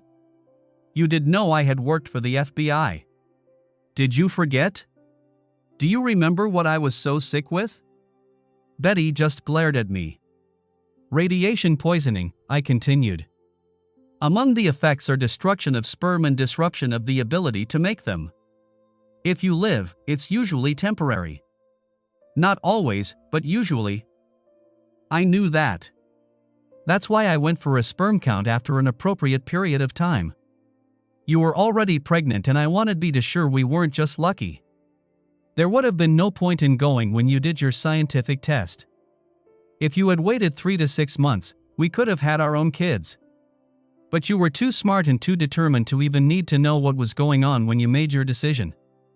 It didn't even occur to you that it might be our decision. This one, I rubbed Karen's belly, is mine. I trust Karen. I used to trust you, so maybe that does make me a little bit pathetic. Betty had exceeded the limit of her abilities to remain silent, I think, due to the shock of discovering the truth of the situation. That didn't stop her from remaining on the attack. You are pathetic. You knew what I was doing and you didn't do anything to stop it. A real man would have stepped up. I caught you when you were making Nancy. The damage was already irreparable at Harry. 1, 3, what's the difference? Treachery is treachery. It was way beyond betrayal. You didn't just cheat. Your attitude got worse with each one. What started as I've got one on you evolved into contempt. When you told me you were pregnant with Nancy, after expressing appropriate joy, I told you that was it. No more kids. We had that big fight and you agreed. And then you sprung Justin on me with, I decided I needed to have one more. What more quintessential expression of contempt than, I decided? I couldn't understand why you got so passionate that I shouldn't have a vasectomy, that you'd have your tubes tied after you was born and have the doctor confirm it. Now I do. You were afraid that when they took the before count, I would discover the kids couldn't be mine. Her immediate flush told me I had that right. Why don't we take this inside? Karen was indicating to look around us with her eyes. We'd drawn a decent-sized audience to our very own reality show. When we were inside, Karen reinforced her comment from earlier. Did you notice how he's still saying the kids? It's a subconscious expression of his understanding and attitude. So why didn't you do anything about it? Betty asked, less belligerent but still contemptuous. By then I loved Harry. He wasn't my son, but I was his father. Money wasn't an issue. I could afford to support all of you by court order or by living there. The issue was the harm it would do to them now, to find out that daddy isn't their daddy. Mommy decided to sneak around to find somebody else to be your daddy for whatever iniquitous reasons she had. Eventually that would have been their conclusion when the other kids got done taunting them at school. So I decided to stay and hide my disgust for you. Betty laughed. Gee, you were pretty hot for me for being disgusted. I'm a hell of an actor, aren't I? I knew you would expect it now and then. I had to prepare for it. I had to put myself in a frame of mind that you were somebody else. I had to build a fantasy that made it possible to become aroused when you were as appealing to me as raw sewage. Even Karen winced at that.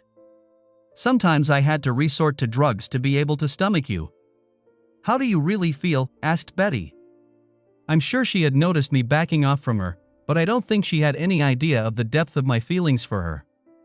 She was too surprised at the moment to launch into any further taunting. Karen put her arm through mine and leaned against me. So I developed this brilliant plan to have a separate life of my own, with a family that was really mine. Perhaps there were a couple of things I didn't plan for.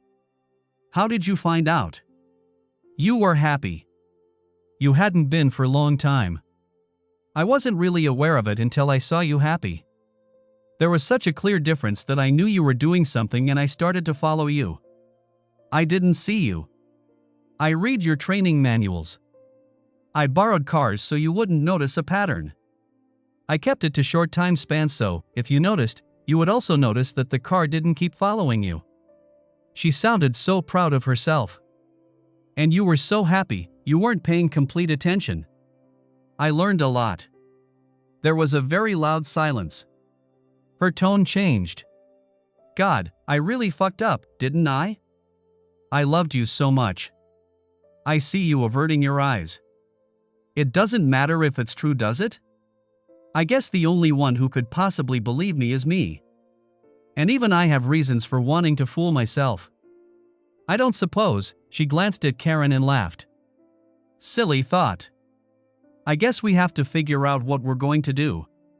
My plan certainly didn't work out. I can't continue living with you. I don't mean to be nasty, but the idea of staying with you makes my skin crawl. What the hell would be the nasty way to say that? Betty asked. I think you two should go for marital counseling, said Karen. We both looked at her as if she had said Soylent Green is people. You have to work out custody, visitation and finances, and you need to do it with how does it affect the kids as the most important factor. She looked at Betty. You've spent over half your married life thinking of him as a pathetic loser. And you've reached the point where just the idea of sharing a house with her makes your skin crawl. That's not a good basis for working together in the best interest of the kids. I nodded. Betty nodded. After some awkward silence, she turned and headed for the door. As she opened it, she turned back toward me. I'm sorry. She left. She seems to have turned her attitude around awfully quickly, I said. There's no such thing as a slow epiphany, Karen said. When you get it, you get it. She suddenly realized how badly she screwed things up. Don't worry, she'll still have a lot of anger. It's the way she knows how to deal with you. The anger will fade when it fully sinks in. Karen turned to me, put her hands behind my head and drew it to her chest. It was comforting, as she had intended. For once, I did not take the opportunity to speculate. Perhaps later I would reflect on why it was comforting to find your head on a woman's chest. It came to me later that day that I had not been completely honest with Karen. It had not been intentional, but once I became aware of it, I had to set it right, particularly because it related to our situation. Karen, we need to get a bigger house. With the 3 kids, I assume, coming over for visitation, and 1 counting of our own, we're going to need a much bigger place. I'm thinking at least 6 bedrooms, preferably 7. That's huge. Do you have any idea what something that size would cost? I think I do. I don't know what you think I make. I know I told you I make more than most guys, even guys doing pretty well, but I can't see how we could make the mortgage on a place that expensive. That's not all. I want to be near Center City. We both work there and I can't see adding a timely commute to our day. Randy, that's just way beyond our means. I think you may have underestimated how well I do. I'm afraid I think so because I intentionally mislead you. Karen did not look like a happy camper. It was time for damage control. In the beginning, I had no idea who you were and it was my standard practice not to give off any signs of wealth. Wealth is appealing enough to attract women who would otherwise have no interest in me. It could even attract women able to figure out how to act like the woman I was looking for so they could get their hands on some of my money. I saw her eyes start to fill. It devastated me. It was obvious from the first night that you weren't like that. But that thing you did where you told me about myself after reading all that information about me had me so shocked I didn't know what to say. Besides, even if it had occurred to me at the time, what was I going to say? Hey, by the way, I fooled you. I'm loaded. That wouldn't have seemed very funny. And after that, I never even thought about it. I was just thinking about the relationship, about you. I mean, you were such a prize, who cares about money? I know we talked about money some, that night I cooked here. But everything I said about it was how I feel, and, again, it didn't seem like an appropriate time to interject that I was doing really well. I did have a brief thought that I would have to remember to bring it up. But, honestly, compared to everything else I was learning and feeling, it seemed trivial. I didn't mean to make it a big thing. I hope it's obvious I had no agenda. I was thrilled to make a baby with you. You can't imagine I would do that, let alone consider it, if I had the slightest doubt about you. She seemed to regain a little control at that, so I decided to go for the big finish with some humor. Alright, I confess, I was unable to resist. Honey, you know everything I have is yours. And Betty's. She tried to look stern. She tried to hold back a laugh, but it was too big to stop. It burst from her mouth. In fact, it burst from her mouth with such force that she spit all over my face. Now I joined in laughing and soon we were rolling on the floor with as little control over our laughter as if we had been playing haha. When we regained control of ourselves, I took Karen in my arms and she buried her head against my chest. Her body relaxed. All tension left her. Finally, she sat up. So how much do you make, and how much do you have? She asked. I took a piece of paper and a pencil and wrote a figure on it. I passed it to her, acting like a character in a movie responding to, "So, what's it going to take to get this done?" Before she even looked at the paper, out came another spit laugh, though not nearly as juicy as the last one. She smacked me on the arm and said, "You're really lucky I love you so much. That's the God's honest truth. And don't you ever let me forget it." She looked ready to cry again, but this wasn't the bad kind or E wouldn't have had that long, soft, happy to be here with you kiss. Chapter 8. In the beginning, I'm not sure we needed a marriage counselor so much as a referee to break us apart in the clinches.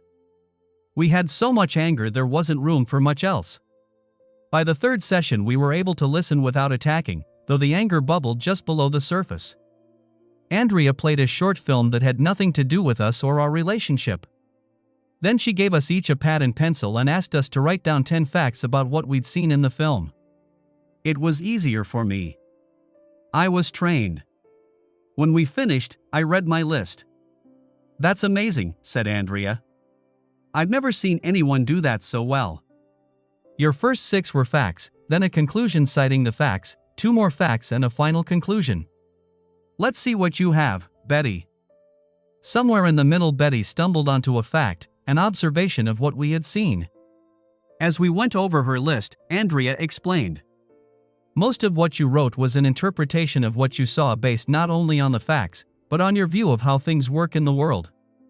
To put it in terms of the experience in your marriage, you noticed you weren't getting pregnant and concluded something was wrong. When you checked out, it had to be Randy. There didn't have to be anything wrong, that's an interpretation of the fact of not getting pregnant. Then you may have concluded that since everything you were thinking about this was facts, Randy not noticing and not doing something about it showed he didn't care. That's an interpretation based on an interpretation based on an interpretation. You can see how easy it is to get to the wrong conclusion when you're doing that.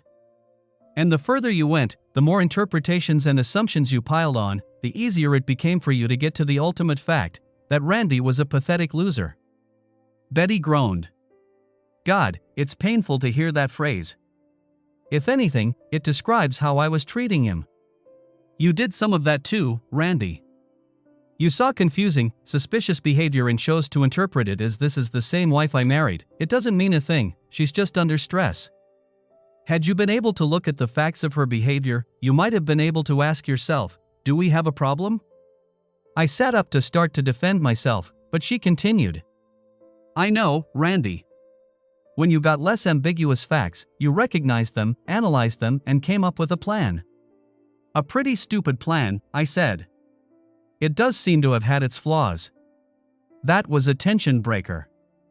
I think it would be useful if you both went home and considered how your understanding of what we talked about affects how you feel about each other. Do you want to kiss and make up, honey? Asked Betty, with a smile, fluttering her lashes. As I said, the anger had eased, but not that much. I'd rather die, I thought. But I said, I don't think I'm ready for that, with flat effect. I had enough anger left that I couldn't acknowledge the humor in something that was objectively amusing. We didn't part friends, but I didn't want to rip out her jugular at the moment. I reported on the session to Karen. She asked, do you think the two of you will wind up together? Everyone's a damn comedian. Chapter 9. Betty realized the inevitability of a divorce from the day she confronted us in front of Karen's house. A no-fault with both parties agreeing required a waiting period of 90 days, so 4 to 5 months was the fastest it could be accomplished. If the defendant objected, the wait would be 2 years. The sessions with Andrea were designed to help us deal with issues other than the fact of not being married. It was 3 weeks from the last session and Betty wanted to meet to discuss issues. She said she thought we didn't need Andrea any longer. We could always go back if she was wrong. Betty had an agenda, so she started off the session. I'd been seeing Andrea on my own since last time. I needed to understand more of how I got here. You were right about a lot of things. I was selfish and immature. Even before any trouble started, we were in trouble. I loved you, in my way. But I saw our marriage as my marriage. I saw how I could get everything I had always wanted in life. I didn't stop to think what you would get out of it. A lot of the things we decided to do were things you agreed to do because I wanted them. Maybe I should fault you for not standing up to me more. But it's hard to say you did the wrong thing by trying to make me happy. I guess if you had realized my demands might never stop, you would have said no more often. I suppose it doesn't matter how much you think you love someone or how long you've been together. It's built out of a lot of things, but if you pound it enough, it just can't be sustained. Like you. If you still love me deeply after all the shit I piled on you, I'd probably have no respect for you. Even if I showed complete contrition, you'd, I don't know, either have to feel you deserved to be treated badly or were completely unlovable except by me, or for some other pathological reason needed to be with me. It would be sick. Obviously, that's not the case. You've got Karen, who, I've got to admit, is nice. Anyway, I talked to a lawyer. He wasn't sure what would happen with the kids. Given that you just found out for sure they're not yours, he didn't know if you could deny paternity, but thought you might be able to. I could go after the real fathers for child support. He wasn't any more definite about alimony. I'm the one who chose to stay home. I have a degree in meaningful work experience. He didn't know how long I'd get alimony to help rehabilitate myself. I've already started looking for work. He said I'd get somewhere in the vicinity of half of our property in equitable distribution. My efforts at home helped make it possible for you to be successful. In theory. I think, looking at all my efforts, you were a success in spite of me. Given all that's gone on, I don't want to sponge off of you. It's time I started being an adult and took some responsibility. Anyway, all I've worked out is my general attitude. I don't have detailed suggestions. But that's a pretty good contribution, isn't it? It is. And at least, listening to you now, it makes me feel like I wasn't totally insane to marry you, I said. That's the sweetest thing you've said to me for a long time. This time I was able to laugh. I have given some thought to how we could work this out. I was ready to really slug it out. I didn't expect you to be so cooperative. How could you?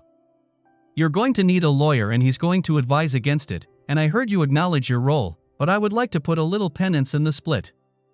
I think this mess we're in was mostly your fault.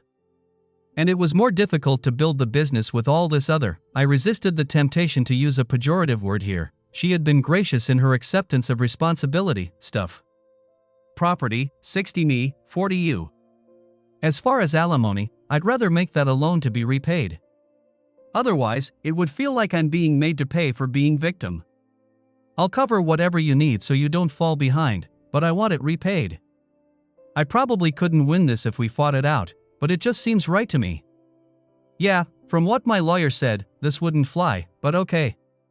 One more financial item, I want you to pay for the divorce. Your lawyer too, she asked. No. Just the costs. That's less than $300. I know. Symbolic? I nodded. Support is the problem. I don't want to fight over the issue of paternity. It would suck for the kids. On the other hand, any agreement we come up with is meaningless to me if you decide to go to court to have the amount modified. As long as Pennsylvania sees them as my kids, I'm on the hook for limitless increases as my income goes up. I'll agree never to go to court. Given how far you've come, I don't want to say I don't trust you, but I don't trust you. And your agreement is meaningless anyway. The concept of the best interest of the kids overrules any agreement we would make. I took a deep breath and continued. I haven't been able to come up with any solution that guarantees me protection without fighting over paternity. And even if I'm allowed to deny paternity and win, it might cost me all my rights regarding the children. I don't want to do that to them. She looked me in the eyes. I know you may not believe me. I probably wouldn't in your position. You were right. At best, you were fifth. But now I'm fourth. I want to do whatever is best for them. I'm the adult. That's supposed to be my job. I'll work with you on whatever you need for your protection as long as it doesn't hurt them. That brings up one final item. Somebody has to tell the kids I'm not their biological father. She had been relaxed up until now. Suddenly, she had a look of panic. Not now, I said. But they're going to need to know for medical reasons at some point. I think that's your responsibility. That sucks. The worst part is that I have no one to blame but me. They'll want to know if I know. And they'll want to know if I love them. I hope the answer to the first question will make the answer to the second question obvious. I'm sure they'll come ask me too. She rocked her head from side to side. Move on, she said, more to herself than me. So I crafted probably the most bizarre, contradictory, agreement in the history of divorce. I denied biological paternity but asserted de facto paternity. Don't ask me. I think the most likely response of a court having to interpret this thing would be to beg us to go settle it on our own. She admitted that the children were not mine biologically, but agreed that I was the father de facto. Based on that, we agreed on joint custody. That way, at least if she went to court for an increase, my liability would be lowered. That was justified. And the agreement by the de facto paternity, which also gave me the right to pursue full custody if future circumstances warranted. If we ever decided to fight out the agreement in court, the decision would become a standard part of the family law curriculum in every law school in the country, even in Louisiana. Chapter 10. In addition to being very good at reading people, Karen was an excellent therapist. No, she didn't act as my therapist for anything in our relationship. That might have been unethical and certainly would have been a bad idea. But she did help me with my understanding of revenge. The thought of carrying out some fiendish, painful revenge on the 2 live sperm donors was very satisfying, as was the thought of making Betty pay. Suppose you could humiliate her thoroughly. Imagine a party with all her family and friends where you could play a video of her betrayal. You could somehow get the scenes of her lying to you. You could show her base, selfish behavior. You could recreate any part of the whole situation that would make them find her despicable. Imagine their treatment of her, her isolation, her constant reflection on how evil she's been and the pain it causes her. Okay, stop. You've gone too far. I shook my head. The picture was feeling pretty good until you isolated her. I had friends, family. I couldn't talk about it, but I could do something. It sucked, but I wasn't completely powerless. All right. Let's go back to where they are appalled by her behavior. How does that feel? Pretty satisfying. Okay, now move on. Think about our life. How does that make you feel? I smiled and reached for her. Fantastic. Karen pushed me away. Is our life that good because you've been able to punish her enough? Okay, this was not fun. My thoughts tumbled out. It's got nothing to do with us. Having her, shit. I have you. It's completely independent. If nothing happens to her, I still have you. I don't love her. I don't like her. Speak up. You're mumbling. I can't understand some of what you're saying. I'm thinking out loud. What difference does it make to me what happens to Betty? I mean, aside from how it affects the kids, if she's miserable, I'm blissful with you. If she's happy, I'm still blissful with you. I looked her in the eyes. What does it make me if some of my satisfaction with life and with you depends on screwing up her life? She took a good 20 seconds before speaking. I hope you aren't expecting an answer. I'm the therapist. We only ask questions. Leading questions perhaps, but questions nonetheless. I thought for a while. I think it makes me someone I wouldn't be proud to be. Still, it feels wrong to just let her get away with all that. Has she gotten away with it? Has it cost her anything at all? I was still looking uneasy. So am I powerless? How can I just let stuff happen to me and feel like a man? She gave me a very warm smile. My macho guy. Karen checked her watch. So, how much time do you have before you have to make this decision? I laughed. Point taken. By the way, are you still with her? Is there anything going on to change the state of your marriage and your relationship? Do you come home to her? Does she get to take you into her bed? Will you be comforting her when she is troubled? Is she going to have any of your children? Rhetorical questions suck. Not only do you have answers to them, you have the right answers. Karen did me the courtesy of not giving me a knowing smile. What about the guys? They should be punished. But all they did was take advantage of an opportunity, knowing what they were doing was wrong. It would be worse if they had pursued her. That still doesn't make it right or all right. If nothing happens to them, my life would still smell as sweet. Thanks, Juliet. So, do you have to do anything about them? I still think so. I'd like to do something that makes them remember and regret participating. It doesn't have to be a grand gesture, but I would feel a sense of injustice if they just walked away. So think of something, she said. My God, you made a suggestion. Not exactly a concrete plan, but it's good to know that you aren't limited to asking questions. In this context, I was quick to add. My appreciation of what I needed and how I would feel in the various circumstances allowed me to come to the accommodation with Betty with relative ease. It also made it easy to get her cooperation in signing related documents I could take to the live sperm donors, though I didn't phrase it that way to her. It was clear that she would have a lot of pain and regret without any further contribution from me. Chapter 11. He says he's too busy to see you. That's not a problem for me. Tell him I'll be at his house tonight to discuss the matter with his wife whether he's there or not. Goodbye. She relayed the message as I turned and walked toward the door. Wait. He didn't realize he had an appointment cancel. He can see you now. I almost laughed. He didn't know how important to me it was to protect the kids. Could I do a sufficient acting job to fool him? Hell, I had convinced Russian black marketeers that I was a terrorist desperate for some enriched uranium, and I hid from Betty my knowledge of her treachery for all those years. He nodded toward a chair and I sat. Neither of us offered a hand. My soon-to-be ex-wife tells me you generously donated the sperm to create Harry. In fact, I have an affidavit from her to that effect with DNA results from Harry and me. All we need is yours to confirm it. He sputtered.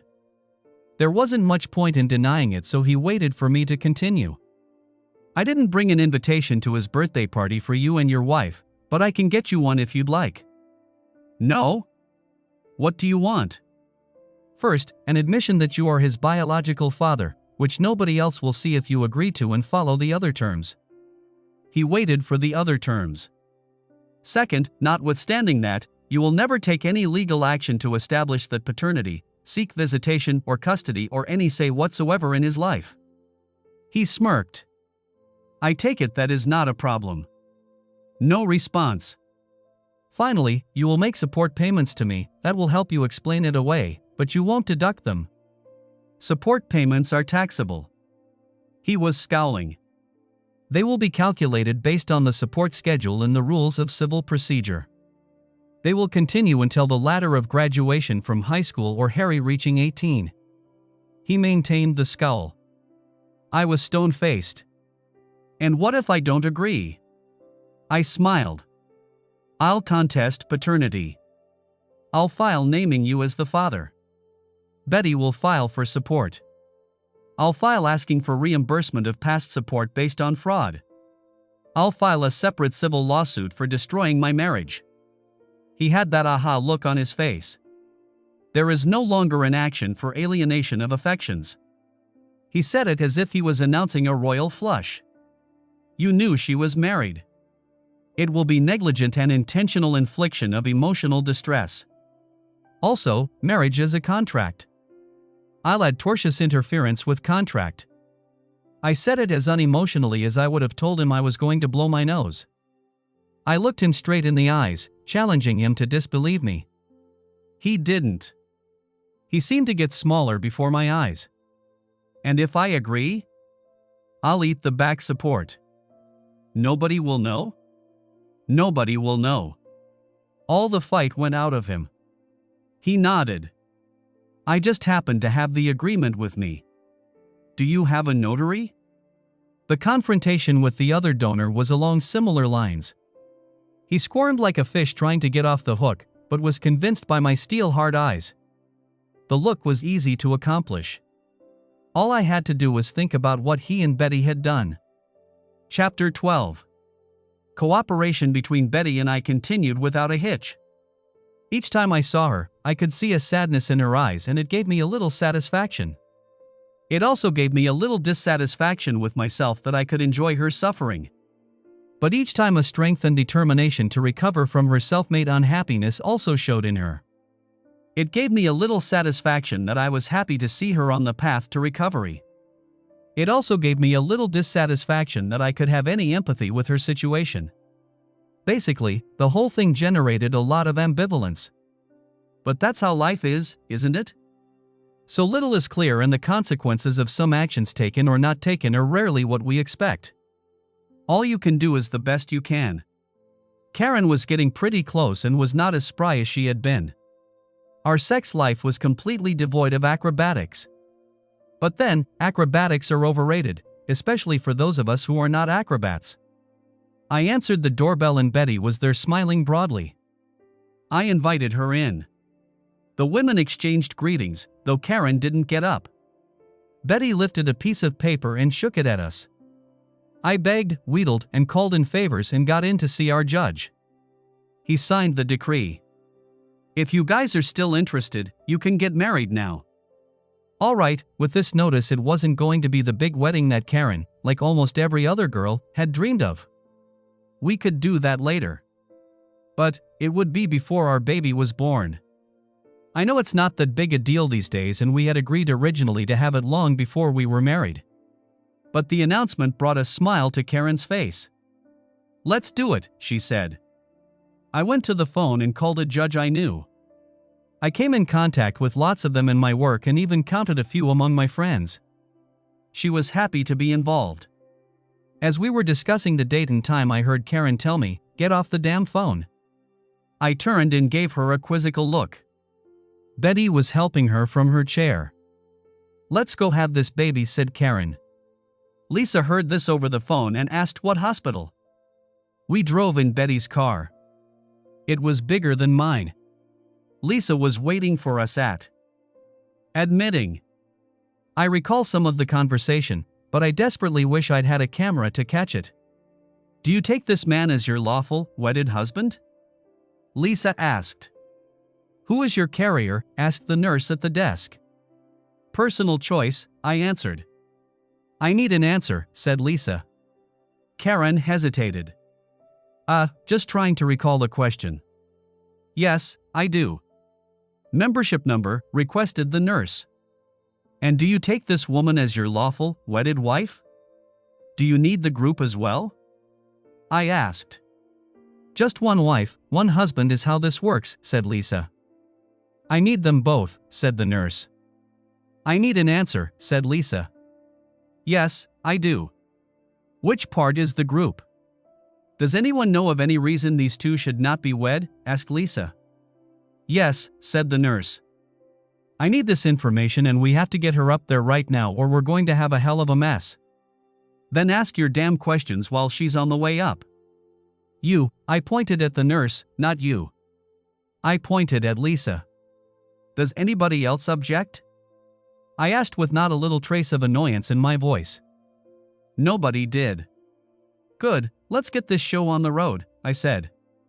The whole group moved with me as I wheeled Karen to the elevator. "By the power invested in me by the Commonwealth of Pennsylvania, I now pronounce you man and wife."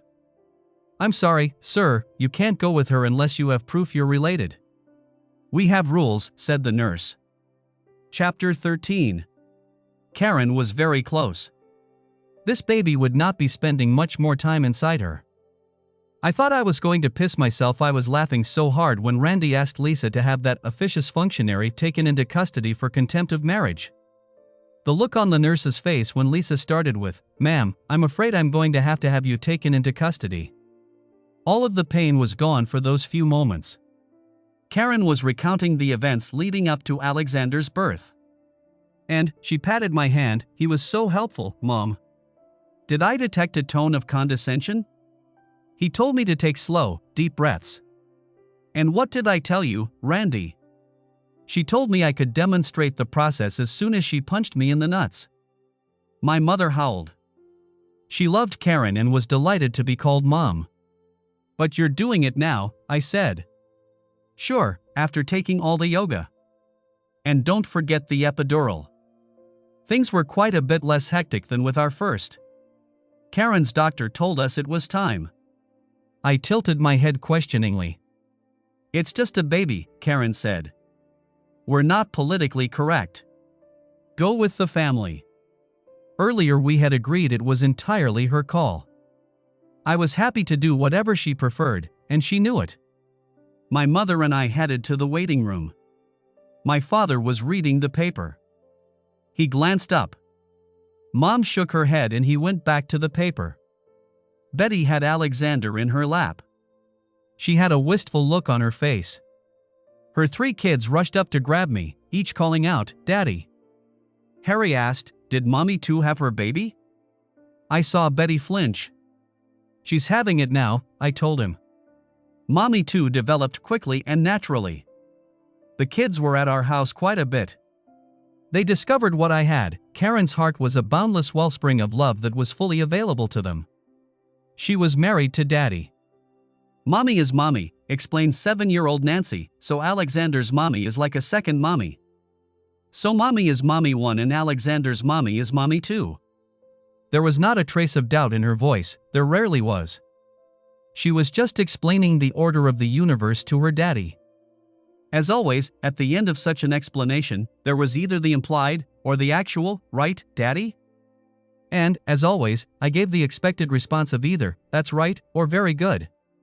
Hearing this name made Betty pretty upset in the beginning. She ripped into me later until I was able to explain its derivation. Hearing her children tell her how wonderful Karen was moved Betty to subconsciously compete for their affection. It was never in doubt, she was their mother, but both Betty and the children were the better for her extra effort. The children loved their half-brother Alexander and were excitedly looking forward to their new baby. Less than an hour later a nurse came out to get me and I was able to tell the family that Melinda had arrived healthy. Karen was drifting in and out of sleep. She opened her eyes, smiled and said, "You have the look. It has nothing to do with the baby, does it?" Nothing at all. I was consumed with love for this spectacular woman. I reveled in it. There was no happiness or success I did not want for her. I would do anything to assure that. That was the look. Fortunately for me, she too had the look. We discussed the meaning of the look, when she discovered I had intervened, though she called it meddling, on her behalf with a member of her department. To say she was angry was to call a hurricane a zephyr. Fool that she was, Karen told me everything. She was unhappy because her advancement was being blocked by Harrison Cartwright. I thought the name was synonymous with constipation. I could have sworn that he was constipated each time I met him at some function. Karen told me about him because she wanted my love and support, which I gladly gave her. But, I'm a guy. I see a problem, I want to fix the problem. No, I didn't break in. Well, not to his house. His email was another matter. I may have had access to his computer as well. I asked questions, gathered information, and based on what I learned I followed him discreetly on several occasions. "You're Karen's husband, aren't you?" Randall, I said. "But my friends call me Randy." "Randy," he said.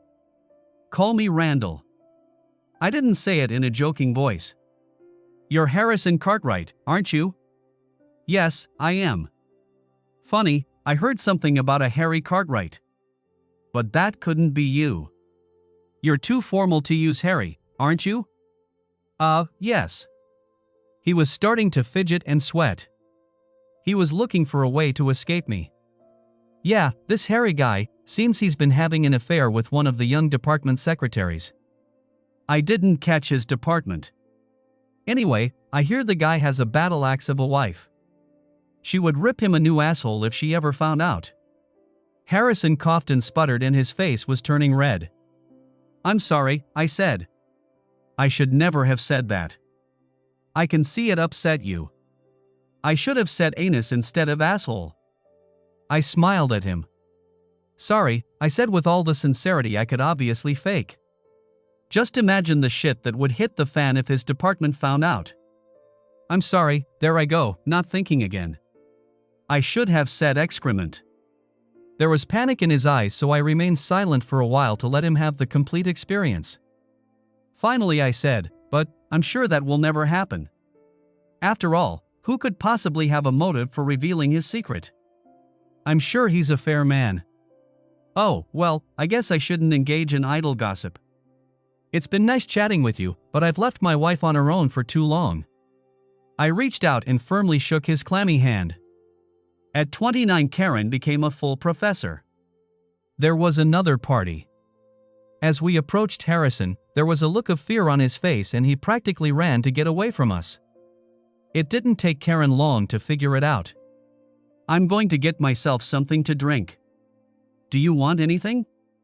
I asked. I turned to move to the bar but she didn't let go of my arm. "What did you do?" she asked. "Do? I can fake confusion with the rest of them. That's just like lying." What did you do to him? I may have dash. She cut me off. May have? I told him some information I stumbled across about a guy named Harry. Stumbled across?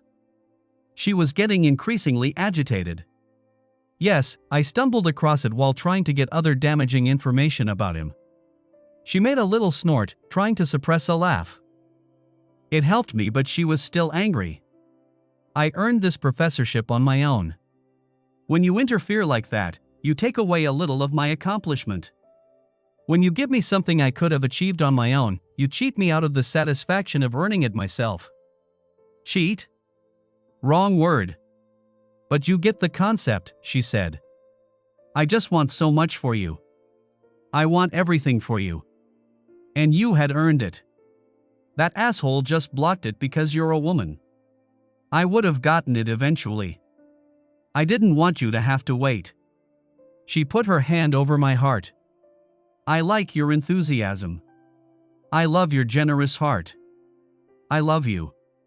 The sweet way she said it made me melt. Then, suddenly, she sounded like a drill sergeant. Don't do it again. I nodded. If I want your help, I'm perfectly capable of asking. Okay, I answered. And don't be such a man. A big, strong man. She smiled. Don't be such a big, strong man. So we learned that no matter what the look meant you felt, there were constraints on what you should do. Chapter 14.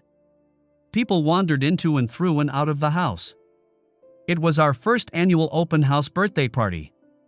Getting people to come to this one was easy. They wanted to see Jacob, just 9 days old. All 3 of our kids' birthdays fell in less than a 3-week span. Given that we are Homo sapiens, I discounted an annual cycle and chalked it up to chance. It was attended by relatives, neighbors, and friends. Alexander and Melinda each had their own parties with their own friends. He was 5 and had an idea who his friends were, but we still assisted 3-year-old Melinda with picking hers. They each requested, actually demanded, Big Brother Harry the babysitter, that was his full name as far as they were concerned, be in attendance. Harry insisted on bringing along Nancy and Justin completely on his own after I had a conversation with him about it. Any party we held that included children included my other 3 kids and, also Betty, under her official name, Harry's mommy. All 5 children loved each other and loved to be with each other. I give Karen a lot of the credit for th. We were lucky they were the first to arrive. Alexander and Melinda were doing the home equivalent of, "Are we there yet?" They started right after breakfast with, "Are they here yet?" We must have heard that at least 100 times in less than 4 hours. With their arrival came blessed relief. Betty looked at us and different emotions played across her face, like the different views of a hologram seen from different angles. It wasn't difficult to read. I had seen them before. Looking at the 5 of us, a happy, if noisy, family, seemed to bring her a unique kind of pain. She knew, but for her own actions, it could have been her in that portrait instead of Karen. She had seen Karen and me both with the look. Betty said she would give anything to be the giver and recipient of the look. She had come to terms with her actions over these 5 years, but the look and the fulfillment Karen and I represented this day would pain her until the day she died. She said it softly, but Karen and I could hear. This could have been mine. It was wistful and rueful. It reminded me of the exchange we had last time she brought Harry and his siblings over to babysit. "You've come a long way, Betty," Karen told her. "You've taken control of your life. I think you're ready to move on when you get the chance. We wish you the best." Betty glanced questioningly at me. I confirmed. "It's a shame it took me so long to grow up," Betty said. "I'm 41. I don't know how many right men are left to come along. There may have been a good supply when I was half this age. But a lot of them have been taken in the interim. Some had to face life and they're no longer the right men as a result. Randy could well have been one of them with all I did to him." Karen put her arms around me from behind and rested her chin on my shoulder. "I can't begin to tell you how grateful I am to have this man." "I don't mean anything by that, Betty." "I know," Betty answered. I just can't believe how lucky I am to have him in my life." She tightened her arms a bit. "There you go projecting again," I said. "See," said Karen. "Yes," whispered Betty. It was Betty's week, but she let the children stay after the party to be with their brothers, sister, dad, and mommy too. We returned them at bedtime. I drove our Honda Odyssey. I told Karen when we bought it, "I hate to be driving something this big. It feels emotionally almost like a recreational vehicle to me. I'm trading it in as soon as they come out with it in a hybrid." So, all 8 of us made the trip to Betty's house. Our 3 were asleep when we got there. Karen and I took Harry, Nancy, and Justin to the door. Betty smiled as she welcomed the children in. Her eyes were moist, but not overflowing. "It's like a Tim Burton version of A Christmas Carol, combined with Groundhog Day," she said. "I keep getting to see Christmas future and there's nothing I can do to change it." "Are you okay, Mommy?" asked Nancy. "I'm okay, baby. I'm just happy to see Daddy so happy with his nice family." "Our kids are pretty special, too, Betty," I said. A tear wandered down her cheek. Karen squeezed my hand. As we turned to head back to the Odyssey, she leaned against me and I put my arm around her.